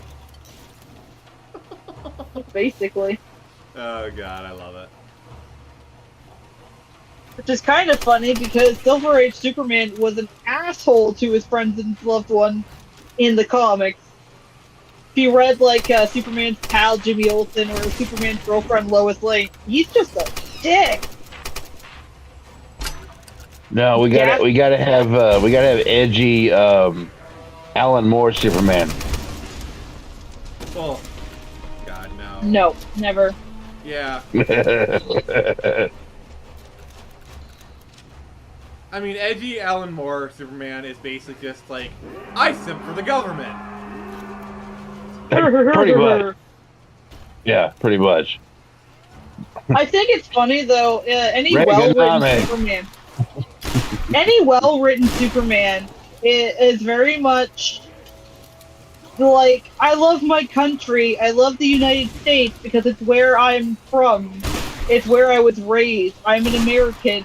I don't like the government because I know they're all corrupt pieces of shit. Let me put it. But I love my country and the people in it. Let me just put it this way: if Superman was in Civil War, he would be Team Cap. Oh yeah, hands down. And the movie would have been over in like 2 seconds. Well, hell, even the comics, if he's been in the comics, because it was all about like letting the government use superheroes like a private army, and Superman's not about that shit. Yeah. Because he knows the government does not have people's best interests at heart, at least the well-written Superman. Yeah, like Superman, like he knows what Amanda Waller does. Like, he'll play ball with like the president and whatnot because he's a patriot. Yeah, and he wants to cooperate with the government. He's not trying to be anti-government. Yeah. No, but he's not stupid or naive. Yeah. I think the one thing I hate about modern writers for Superman stuff or Justice League stuff, or anytime Superman's even like brought in at all, especially in comparison to Batman, they try to make him stupid or naive. He's not. He's not stupid or naive. Clark's intelligent. Yeah. They try to make him a himbo. Yeah. It's just that he believes in the best of people. So he tries to show him that he believes in them, and then they let him down. And it kind of sucks for him. Yeah. But also, he's like near invincible, so it doesn't really matter if they betray him, because he'll get right back up. Yeah. And continue fighting.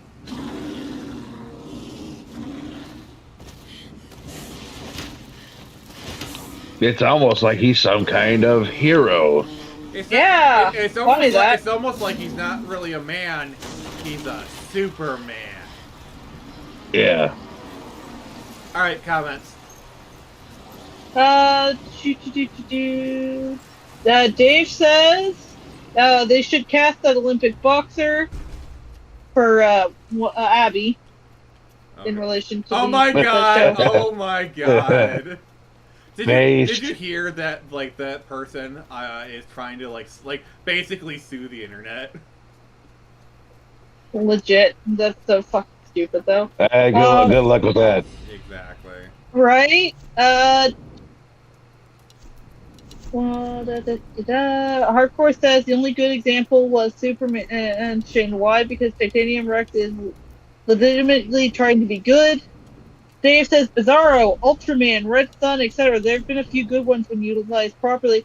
I like Bizarro when he's not really evil. It's just that he's not. His understanding of good is different. I actually like Superman Red Sun. I actually like that story.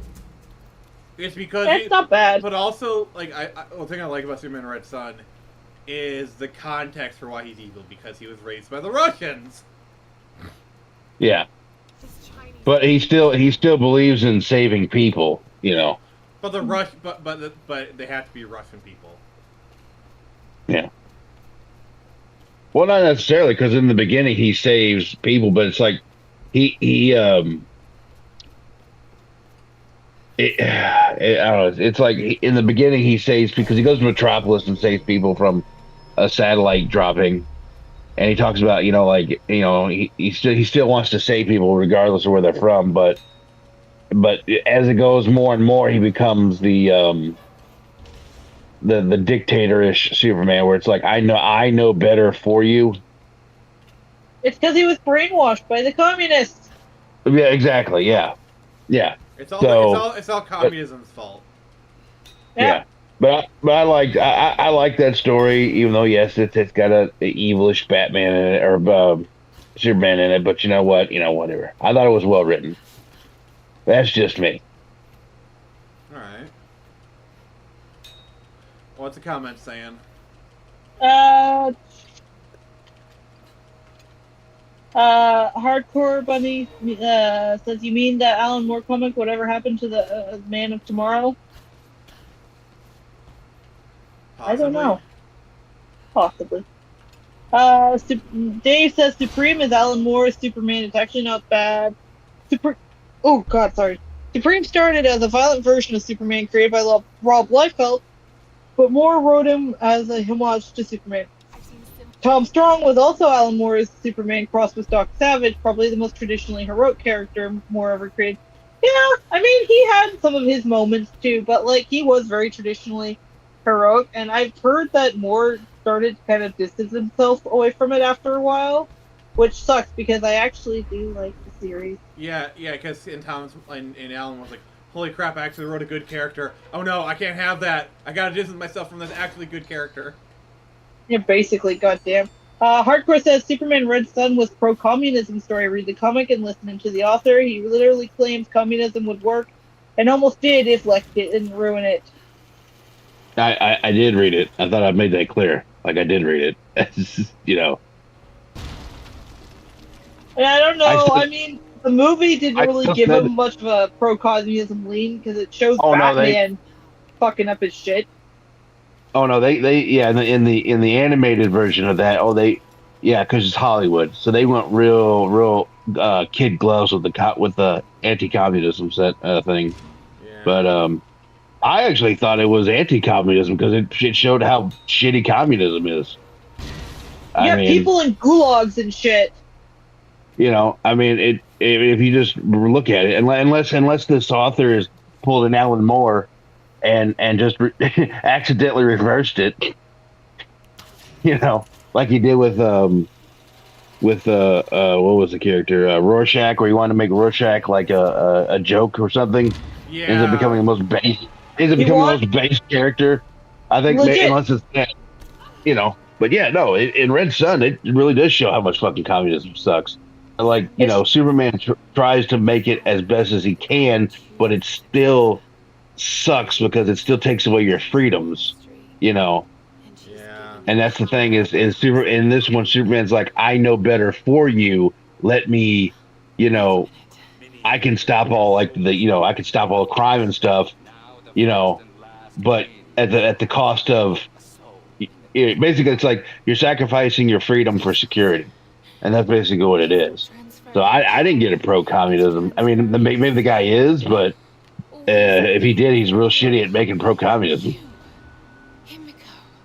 They usually are. Hardcore Bunny says, Nick never read or read. I don't know, could be either one. Alan Moore's Superman comic, LOL. Guilty as charged, sir. Guilty as charged. And he also says the author meant for Stalin to be not true communism. Oh god, that is like the... I'm sorry. I hate that word. Because that is like the... We all know that's like the constant, like, it's not true. That's the calling card. Yeah. Dave says it literally showed Superman lobotomizing people and mind controlling them with chips in their head for the greater good, LOL. For the greater exactly. good. That's not pro-communism. That's what I'm saying. Yeah, he was doing it because it's like I'm doing it for your own good, basically. Yeah. I gotta say that sounds like quite the injustice. Oh. The only good thing about Injustice was George Newbern as Superman. Yeah, and Kevin Conroy. Yeah, Jordan Newbern's a good Superman. He's got the voice. He's like one of the best. Him and Tim Daly, I find, have the best Daly voice does for not Superman. get the respect as Superman. I freaking swear. Well, because he doesn't voice him very much. Like, you had him in the animated series, and I think an animated movie. But George Newbern had, like, Justice League and Unlimited, which we kind of just melded into one. A couple different movies, animated movies. And, yeah. So, we are actually at the point of no return, so we might be finishing this game tonight. Goddamn. Oh, wow. Yeah. Herman says that wasn't true communism. Exactly. Yeah, that's a good one. I hope that's my goodest impression. Herman says the excuse that's been repeated since the 1920s. Yeah. So, Dan says, ironically, Golden Age Superman would be considered a bad Superman today because he likes having fun for himself and kill people all the time. I don't think I've ever actually seen Superman kill anyone in a Golden Age comic book. Maybe I haven't read that many, but I've a couple I've read. So, chat, let me ask you chat, I have a question for you. What game do you want to see me play next on the Saturday show? Tuesday, we're still playing Pokemon. That's going to be going on for a little while longer. So either next week or the week after, we'll be playing a new game. I'm open to suggestions. Also, Nick's caster, if you guys have a suggestion, I'm open all ears. I have no suggestions. What about you, caster? Power Wash Simulator. That sounds more like a Tuesday Oh, God. game. That sounds like a Tuesday game, but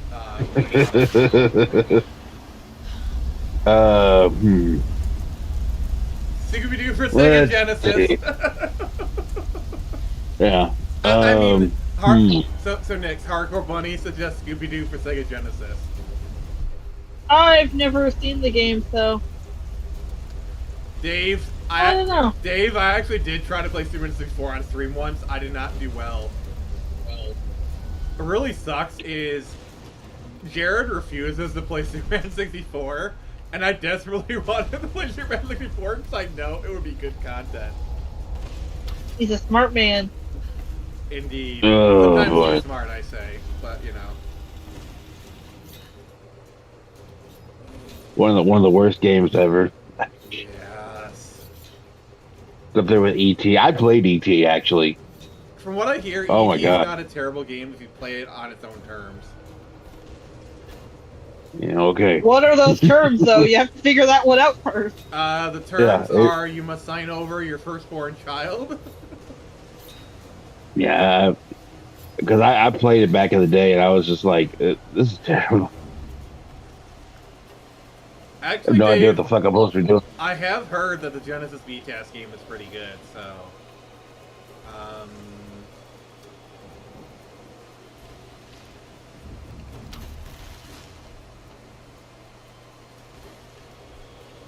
Hey, why don't you do Golden Sun? That sounds more like Tuesday game, because Tuesdays are meant to be like more casual. Saturday is like the hardcore stuff. But yeah, Golden Sun is on the list.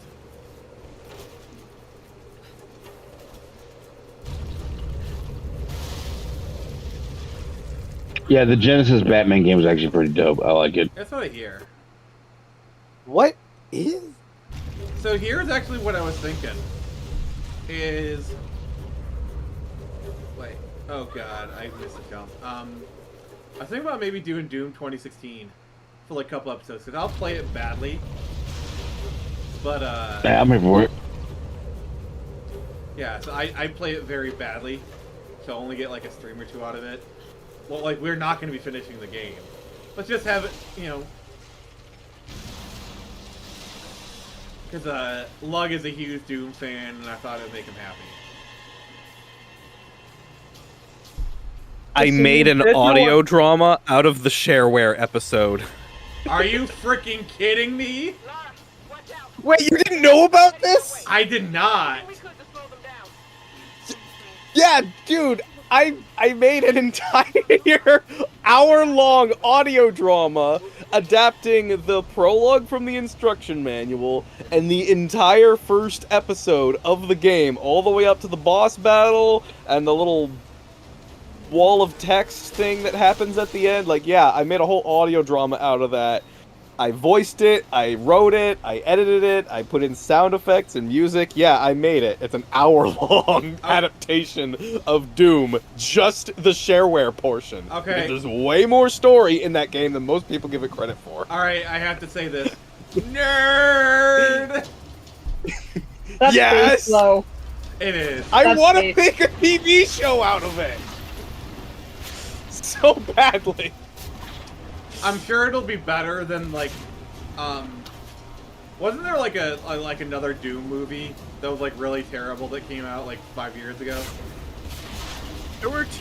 There have been two, like, yeah, one in 2005, I think, and one in, like, 2019 or Yeah, so. yeah, the one with Carl Urban. Okay. Yeah, the one with Carl Urban, I feel like it's kind of like a so bad it's good kind of thing. Oh, they, dude, like- dude. Speaking of which, you know what I really want to do? If I made this show, I so want Carl Urban to play the commanding officer that Doom guy beats up. I think that's one of the castings I'd love to have. Just a little cameo of what came before. A little role reversal. Have him play one of the few human villains.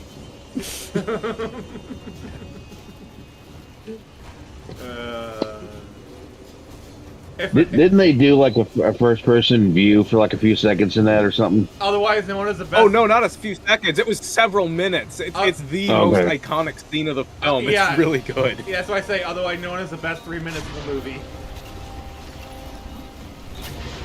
Oh, well, I've never seen it. So I just remember seeing a little bit of that. I was like, that's kind of crazy. Oh, that reminds me. Have anyone seen Hardcore Henry? No. Yes, I have it on Blu-ray. Oh god, I want to see it. That was one of my main inspirations. Okay. Stuff like that, and the Lug. Raid, and Dread. Lug, please explain the concept of Hardcore Henry to our audience. Oh, yeah, Hardcore Henry. It is a absolutely non-stop action film full of guns that is filmed entirely, every last second in first person.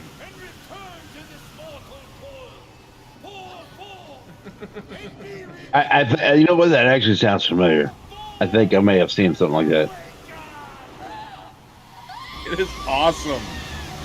And it's like probably the most unrelenting action film I have ever seen. So we are beating the game. We're beating the game Barely tonight. stopped to breathe. Yeah, we're beating the game tonight. This is like literally the last level section right here. So. Oh.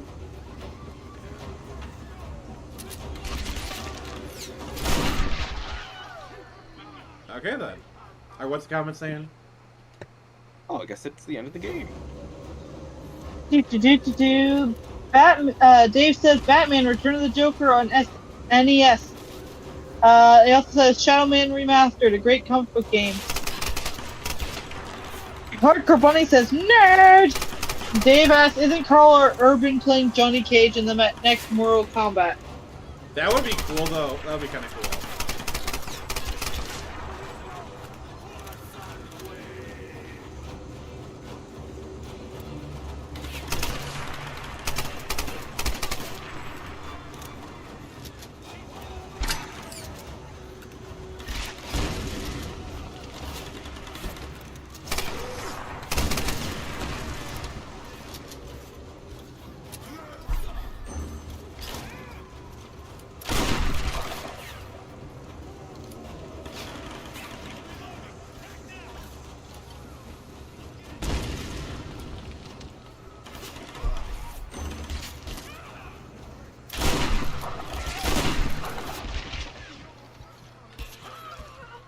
Oh god. Oh. I will be right back. After these messages. From our sponsors.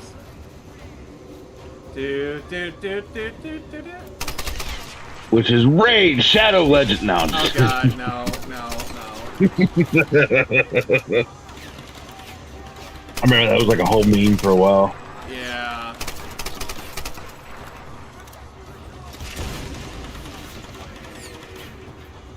Where's my endorsement? I'll sell out in a second. Yeah.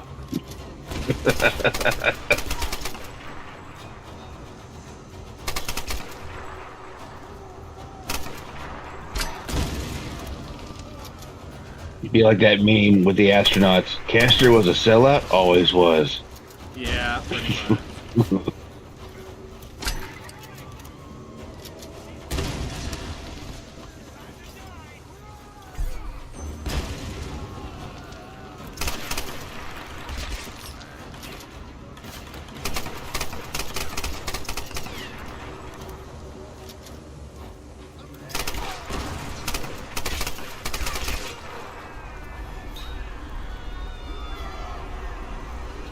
Huh, so Johnny Cage is a curve between Johnny Cage. That could be interesting.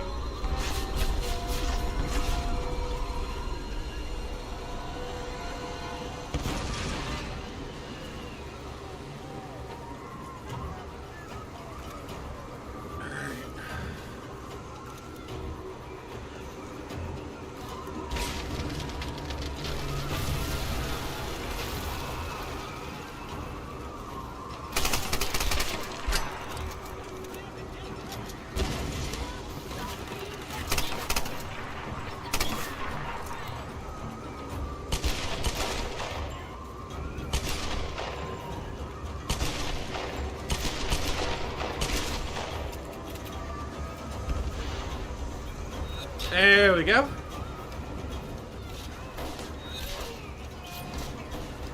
So Caster, what is this the first time you've seen this game played? Pretty much. What do you think of it? That seems pretty cool. I mean, I never played. I actually want to go back and play it myself now. Yeah, it's usually pretty cheap, so. Yeah, I like the Survivor trilogy. I always say it's like Uncharted but better.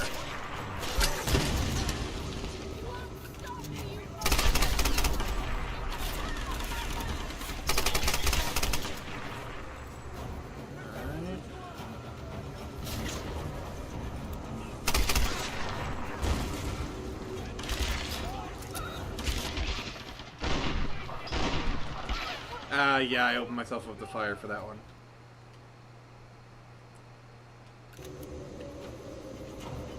But yeah, what else you been up to, Mr. Gravedigger? Pretty much just, do what I do. Dig graves, collect games, that kind of thing. Waste too much time on Twitter. Yeah. I can relate. What's chat saying, Mr. Gravedigger? Let's see here. Let's see. Woke writers will just ruin video game adaptations. I mean, you're not wrong, but at the same time, there's been a lot of terrible video game adaptations that weren't woke. They were just incompetent. Too bad you shall die. You know, look at was it Yui Bowler? What was his name? Yui Bowl. Yeah. I was like, yeah. I mean, you're not wrong. Don't get me wrong. You're not wrong, but at the same time, that's not the only reason. Yeah. Comic books mostly in the beginning were spared because they had yet to be fully implanted in these companies. Now it's certainly going to ruin all future adaptations. Yep, Carl Urban was cast as Johnny Cage in Mortal Kombat 2. Huh. A lot of people have been trained to see wokeness where it's not by grifters who farm outrage for super chats. Most things are not woke at all. I'll agree with that to a certain extent, but yeah. The anti-woke crowd has become just as effing annoying as the woke crowd. And then there's people like, you know, me and Nick here who we just want good fucking content. Yeah. You know. Yeah. You know. I think it's a growing movement, honestly. And Yeah. I basically built my platform of we're just here to have fun, guys. You know, and I know. Have you seen the ultimate anti-woke show?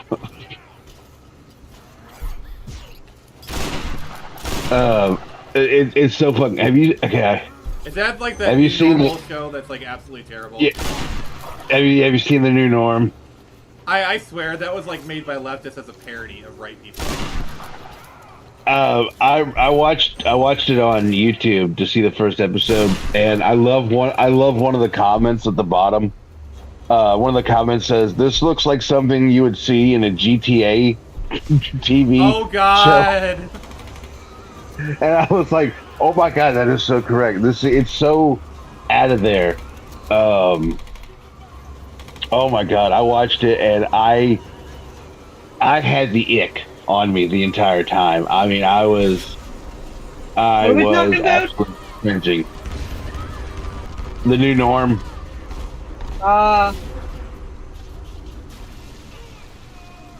You know, it was oh my God, it was so cringe. But anyways, let's see. Never cared for Uncharted. I don't like linear movies masquerading as interactive video games. All right. Mm-hmm. A lot of things are woke, though. That's true. True. No. A lot of things and game comics and shows are changed or altered because of woke reasons. Again, not gonna disagree with you on that. I mean, look at the Dead Rising remake. Like, I'm sorry, but like, can I just like, I need to say this. I am really fucking sick and tired of these remakes. We're gonna remove stuff. We're gonna change stuff. Where it gets to the point where a modded version of the old version is literally it's a superior version. Why the fuck do you even remake it in the first place? If you're gonna make it less than before, fuck all y'all. Sorry, I've been holding that one in. Yeah, mic drop. And then Hardcore Bunny says, X-Men 97, they remove female characters' shapely butts and busts. That one I disagree with, because if you look at like X-Men proper, like Rogue never really had much of a butt. Like that shot was an outlier. Yeah.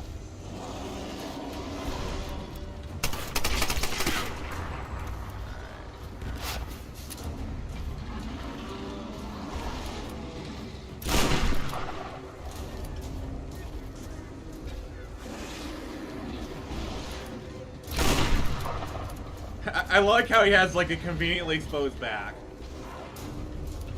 Very video gamey. Yes. I mean, this is right here is essentially the final boss. Well, see, here's what I don't like, right? I don't like where, okay, say you have a video game like Mortal Kombat, and you have all the girls are covered up, right? That's fine if the costumes look cool, But when you cover them up because you're like, well, we don't want the chuds masturbating, then that comes off as cringe, as really cringe as fuck. You know, I mean, you know, when you're saying, well, we don't want them to look sexy on purpose. You know,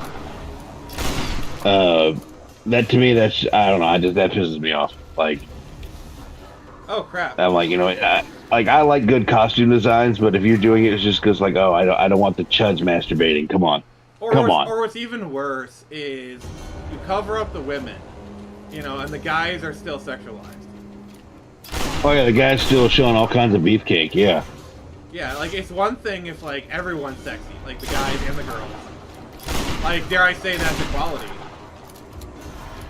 Let's see here. This is Storm 2, and for the retcon, or that line is really bad. For the retconned X-Men 97 was very woke coded and bad. A lot of modern comic. I think he's having a stroke. I don't know. I watched Adam Carolla, Mr. Bertram show on YouTube. It's actually not as bad and fair to both sides like King of the Hill. You can tell Daily Wire made Carolla play up the anti-woke stuff, though. Then Hardcore Bunny says, tropes like how all mutant villains aren't really villains anymore or will no longer be villains at some point. Oh crap!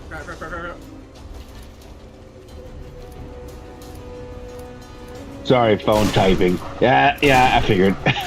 No, it's alright. I thought you were having a stroke there for a second. I was like, what is he typing? Let's see here. Tropes like how all mutants are not really villains anymore or no longer be villains at this point. I mean, I haven't seen the new X-Men yet. But I do hate that where, like, the villains aren't really, you know, they're just misunderstood, guys. Come on. Yeah. I hate that. I'm getting really sick of that.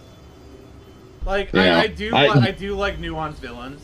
Like, Magneto is my favorite antagonist in fiction ever for a reason. But I totally get what you're gonna say. Yeah.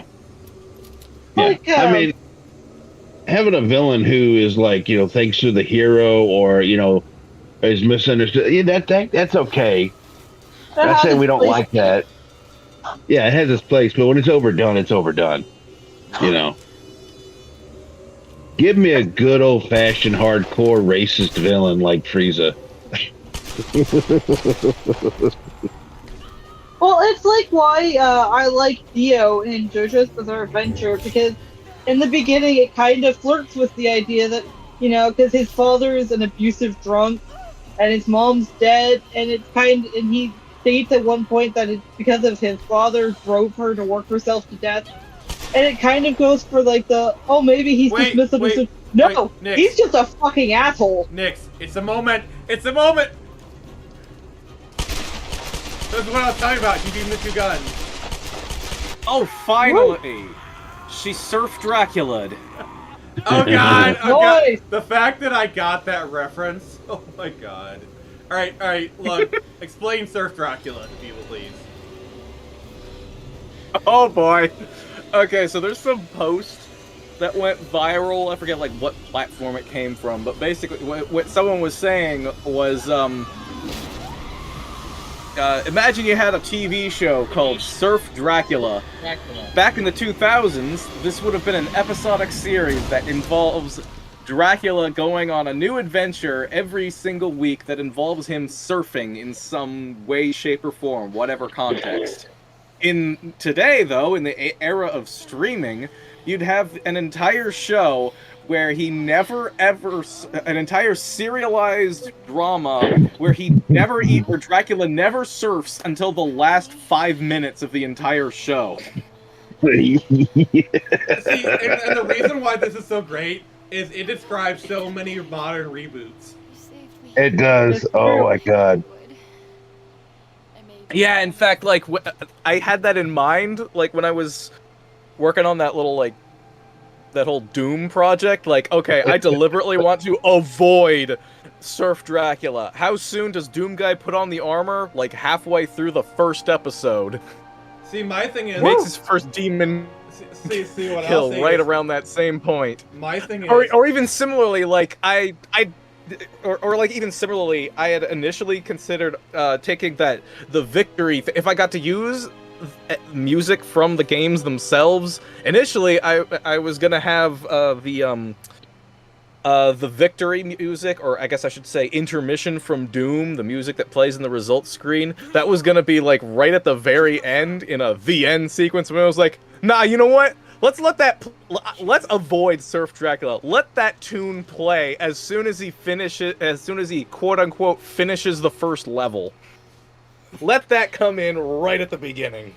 So we just beat the game, guys, and if you could, please like the stream. If you're not subscribed, please do so already.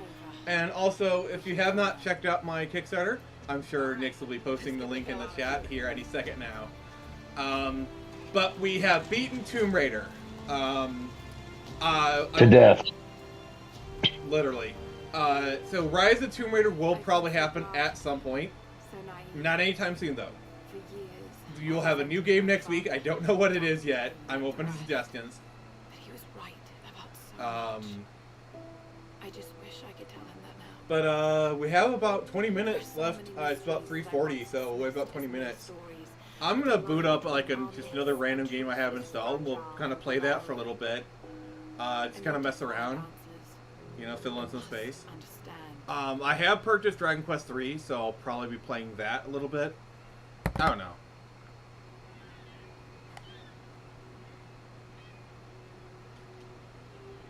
Alright. I also just say I love the fact that Tom Hall even found my video. That was the real cherry on top. What did he say? He didn't really say anything, but I don't think he really said anything in particular. But he noticed it. He hit like, so I know he knows about it. Well, yeah, he was the initial writer for the original game, Doom and Bible. I actually included some of his that guy. I included some of the unused stuff, like Buddy DeCote and his original quad squad of quartet protagonists, and I found a context I could use Taytanga in the original Surf Dracula, setting that he had in Survivor is mind. born. What? Yeah, Survivor is born. Literally, Surf Dracula. Alright. Alright, so let me, we're gonna play another game here for a little bit. We got a little bit of time left. Let me just, let's here, get the intermediate screen, going. Alright. So while we're going, Nix, what did you think of Tomb Raider? Alright. Alright, so our option... Alright? Alright, oh god. So, let's see here. What I have installed is I can play some Ghost of Tsushima.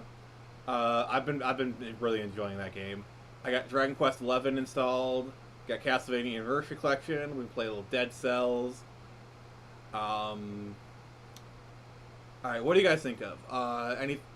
Anything that comes out? Oh, have you guys played Dead Cells? No, I haven't. No. Okay. Alright, I'm gonna load up Dead Cells and just do like a run or two. It's a Metroidvania roguelike. Dragon Quest Hardcore Bonus is Dragon Quest XI. I gotta head off. I've got 3-year-old I'm looking after tomorrow. Alright. And I know she's gonna be up early. So, yeah. Fun day ahead. Oh, lovely. So, yep. Yeah. Sounds fair enough. But we're gonna play some... Take care, y'all. Yep. Good night, everybody. Good night, Nix. I I actually don't have the Castlevania expansion on this one. I bought it for Switch. I need to get it. I need to rebuy it. So we are not starting. Oh yeah, I remember this. Yeah. Okay. I love this game.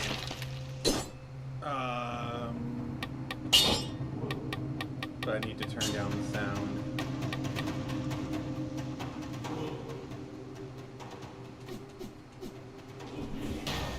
Yeah. So, Lug, have you heard of this game?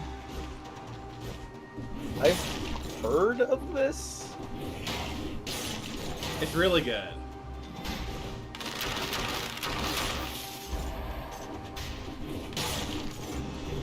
Basically, the cells you use are what you use to upgrade.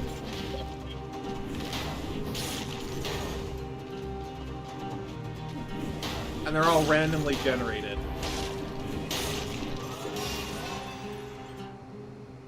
Let's see here.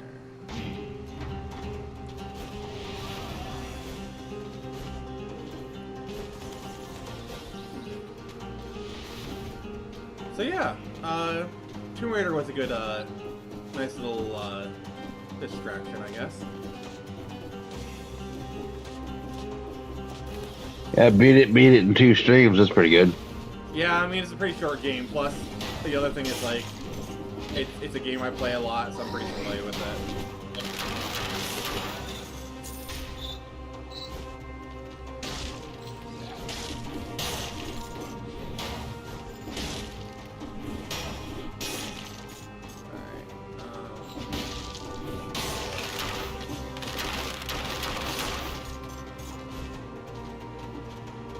But yeah, Caster, I think you might like this game. Yeah, it's pretty cool. I like it. It's very Castlevania. Yeah, they even have a Castlevania expansion. That's awesome. It is. Let's see here.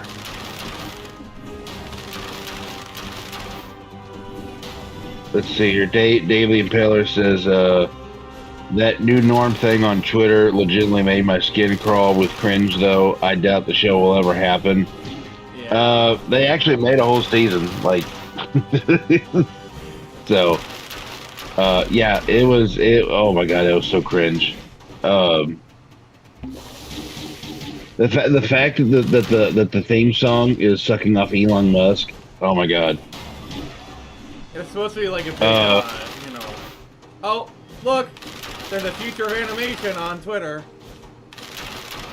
Yeah. Let's see here. They made a point that Bastion in X-Men 97 was a mutant who could have been one of the original team. He was very much portrayed as a villain. Huh. Have you seen the Dracula Flow videos?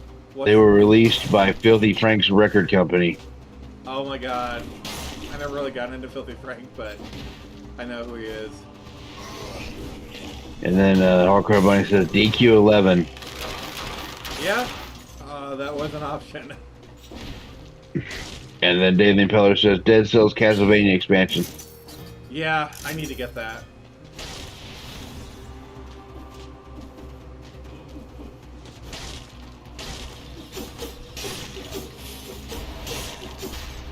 So I was actually watching a video the other day from Sega Lord X. He was talking about like video games that they're like going to release for older systems, and it got me thinking. I was like, you know, there's a few systems they always make, you know, like people make games for. Yeah. Like and I'm just like I wish there was like a little bit more like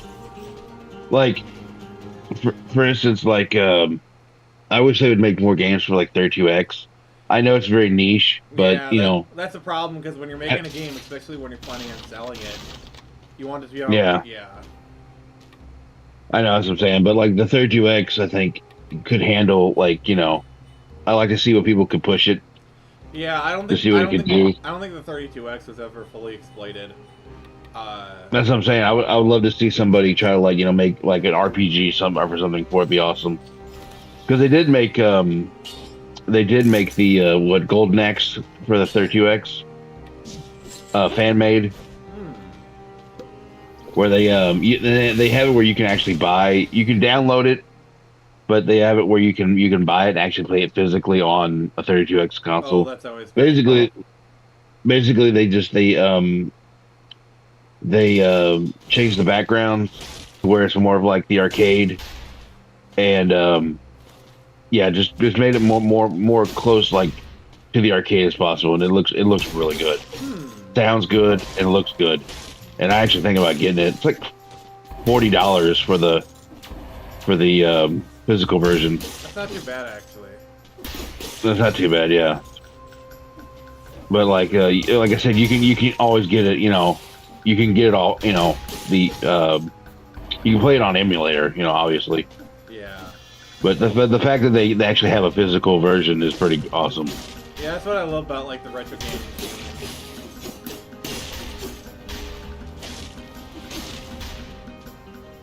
Hey, Caster. There's a guy. Oh, go ahead. I don't know if I ever told you this, but like, once upon a time, I was actually involved in an independent Dreamcast game. Oh, really? Yeah, I was part of the dev team for Hypertension, Army of Darkness. Oh, really? That's interesting. Yeah. Was it like a... It was basically like a horror, kind of like Half-Life Quake thing. It's never coming out. It was part of the same people who are making the game, what was it? It's like that one Robotron game for the Dreamcast. Like it was, yeah. Yeah, that's never coming out, by the way. Do you know what I'm talking about? Yeah, I'm just... Yeah. I've played it, by the way. I've actually tested some of the early builds. I have videos I can show you. No, that's cool. Yeah, after the stream, I'll show you. Okay. But yeah, that game's never coming out, sadly. Problem is, like, the team was very unorganized. A bunch of talented people. But, yeah. Like, the same thing involves a lot of independent teams with organization. Mm-hmm.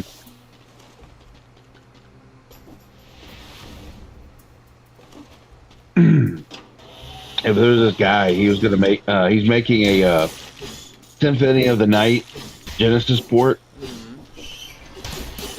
and so it's basically getting it looks really good for the Genesis. It's basically pushing what it can do. Yeah, I think I've seen. But I was sitting there thinking, like, how good would it be if you could make one for the Sega CD or the 32X? Like, you got more to play with. Fun fact: the original version of Symphony of the Night was actually being developed for the 32X. Oh, that's awesome. Yeah, there was supposed to be Castlevania: The Bloodletting was going to be a 32X game. And from what I understand, it eventually kind of just morphed into Symphony of the Night. Yeah. So, I would like to see. I would like to see read Dave's comments. Okay. Let's see here.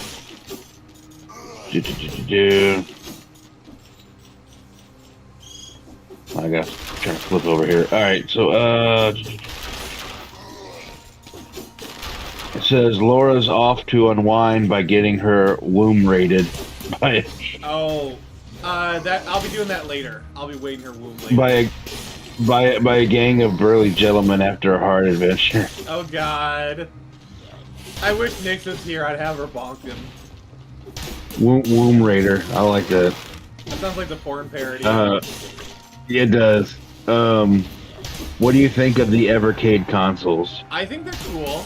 I think they're cool too. I've been thinking about getting one. It's just the problem is, like, the games they release, a lot of them I don't have much interest in, but they're actually starting to release games that I like there's a Kane collection they just announced. They kind of and like the Tomb Raider collection too. I was like, okay. Yeah, I think the Evercade's a good system, and I do like how they got these expansion packs you can get. That have different developers stuff on them. Yeah. I like that there's a handheld version and there's also like a console version. Yeah, I also like how Like, basically, you buy a cart, you don't have to worry about, like, oh, I bought a new system, the carts aren't, like, compatible. That makes me very comfortable supporting them. Yeah. Yeah, I think the Evercade is a good system to get into. For sure. Especially if you're just wanting. I think it's good for both the casual and the hardcore gamer.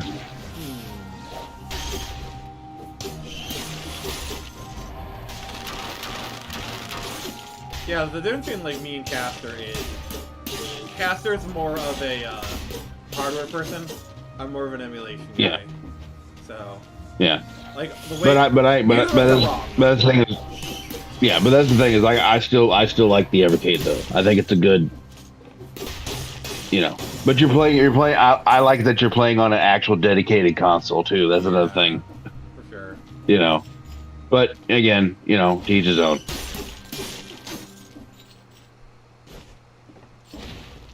Because I don't want anybody to ever think that I'm some kind of like gaming elitist because I got because I know I show off a lot of games that I get like on the daily. But I don't want people to think like, oh, he's some kind of elitist. No, like seriously, if you want to play a $200 game and it's a reproduction or an emulation, go right the fuck ahead. I'm shit. See, I like collecting games. The problem is it's getting way too expensive, and I'm just. It is. And I just like. Screw these prices. My problem is I'm running out of room. I'm running out of room here. But yeah. Maybe if you didn't like grave rob people their games. Well, maybe they didn't, have them in estate sales. Oh god. See, the other problem is, I miss the days when, you go to garage sales to get, or thrift stores get reasonable prices. Like, I saw this video, this picture someone posted, a Value Village, and it was, some random game, and they had a price of $200 on it, at Value Village. Yeah. Ridiculous.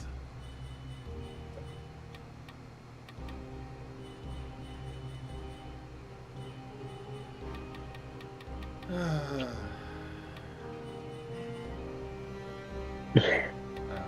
know. Well, the thing is, I hate when there's legitimate. I do think there is people do legitimately overpriced games. There's been but the market is very inflated. Oh yeah, but I also think that there's a lot of. But see, here's the thing, but then I get the people who bitch about games that are actually rare and valuable, and people bitch about them, and I'm like, well. Well, here's the thing. Yeah. When I see a copy of Panzer Dragoon Saga for $1,000, I may not like it, but it's fine. Yeah. Legit rare games, I get it. Legit rare games really exploded in price, and I can get that to a degree. My thing is when every game is. You know what? I've even got a few that are total abandonware. I actually have physical copies of Driver San Francisco and No One Lives Forever. Oh god. I actually own it a piece of copy of No One Lives Forever. That's a good game.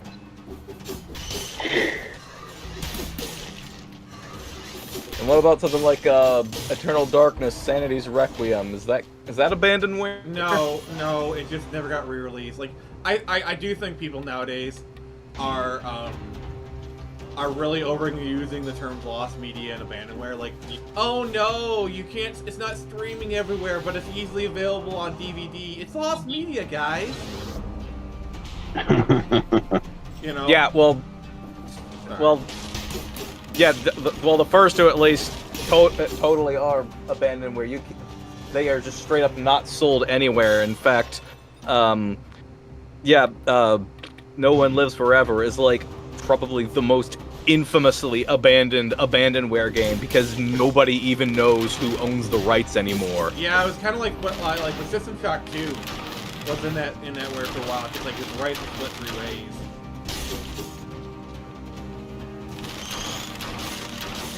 All right, what's the chat saying? Let's see here. Pay $4,000 for a loose copy of Little Samson, or you don't get to play it. The only way to find cheap retro games at a yard sale these days is if someone's ex-wife is really mad at them. Oh god. Oh, I wonder if that's what happened. Yeah, that's from Dave the Impaler. I think it might have even been Nick who brought this up when I mentioned this at some point. But I can't. Yeah, I think you were the. I mentioned. I got No One Lives Forever along with a bunch of other like incredibly rare finds in just this huge bundle of a few dozen PC games that all just dropped at a thrift store once, just all at once, and I just picked up every single one of them. They were like $1 or $2 each. I was like, yeah, I'm taking all of them. Yeah, that was definitely the scenario for that is either somebody died or somebody got divorced.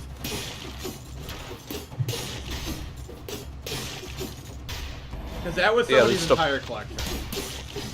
Yeah, I included things like here's Alex Madness Returns and Beyond Good and Evil and Dragon's Lair 3D. Alex Madness Returns is another like infamous game as far as Abandonware. I think it was Returns. It was either It was one of the Alice games. Yeah, I'm just gonna go back and check which one it was. I don't know how many like 30-something women I've talked to where if they do game, it's like Kingdom Hearts, The Sims, or Alice Madness Returns. They talk about like their favorite games as a kid. Like, yeah, Alice has a huge female fan base. Huh. I know my older sister digs things like Portal and Borderlands. Yeah, let's not talk about Borderlands. Well, it was like the first two. Alright.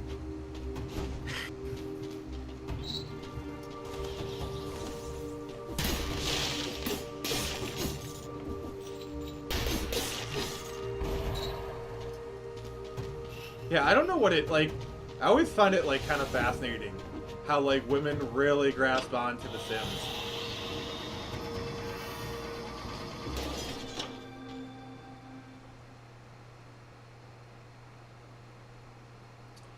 I'm basically just gonna go until I die, so we're at a boss fight, so this might be where I die.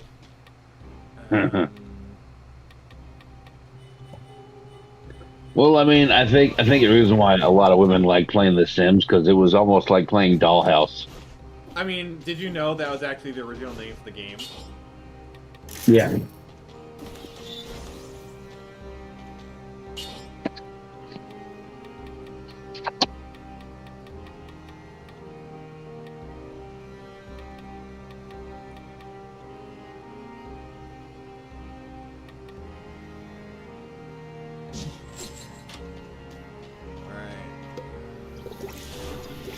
Usually I have a lot more other stuff, but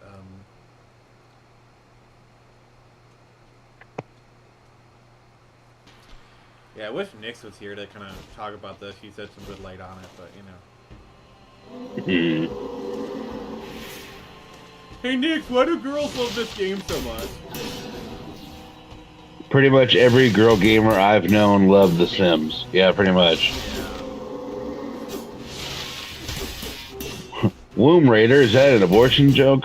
Oh god, no. Animal Crossing to an extent too. Yeah.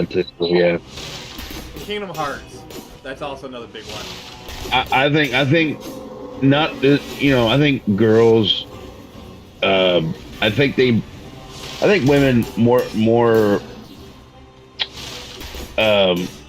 For the most part, I think a lot of women gravitate towards the more slow-paced games. I can see that. You know, like Sims or Animal Crossing, Final things Fantasy. like that. Final Fantasy, yeah, a little bit more slow paced, you know. That's not to say that, you know, they don't like playing first person shooters. 'Cause I play plenty of first person shooters with girls. Oh yeah. But yeah, I mean, I think that's what most women tend to gravitate towards too, and that's not being sexist or anything. That's just an observation, you know.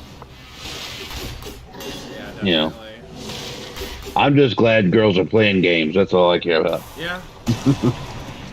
Also, another thing is, I've met a lot of like.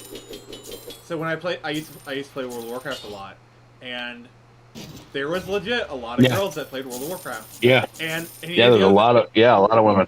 And here's the other thing, not all of them were like, oh, it's a girl. Oh, she's just a healer. No, there were women DPSs and whatnot. You know. Oh yeah. Oh, I know. And the other thing was, it wasn't always just, oh, it's a person on the guild, it's their girlfriend. No, it's like just regular women. I don't know. Yeah. I remember I used to play Gears of War with my ex. That was fun. Oh god. Yeah, I remember one girl I was dating. Yeah, she was really into Lollipop Chainsaw. Yeah, I can see that.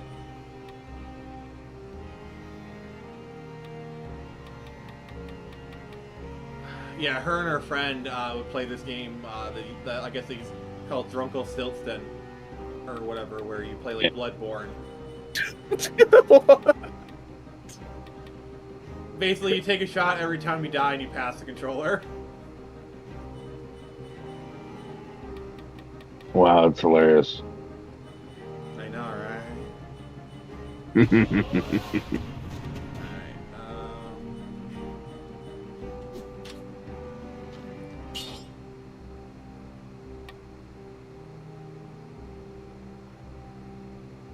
I feel like this is the after show, you know? it kind of is, in a way. You know. Kind of, yeah.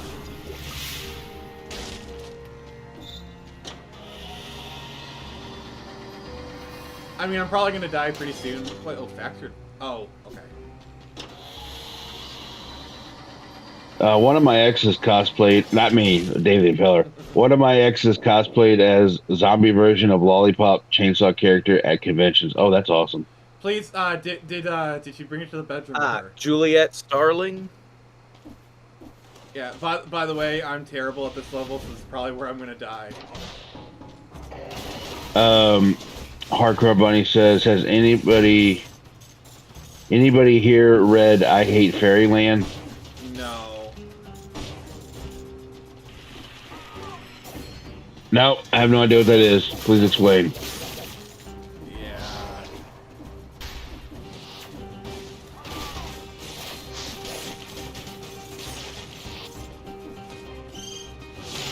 Caster stares intently at chat, waiting for answer. Yeah.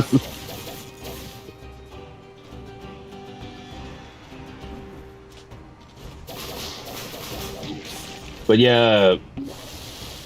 You see how yeah, hard me and my enemies are?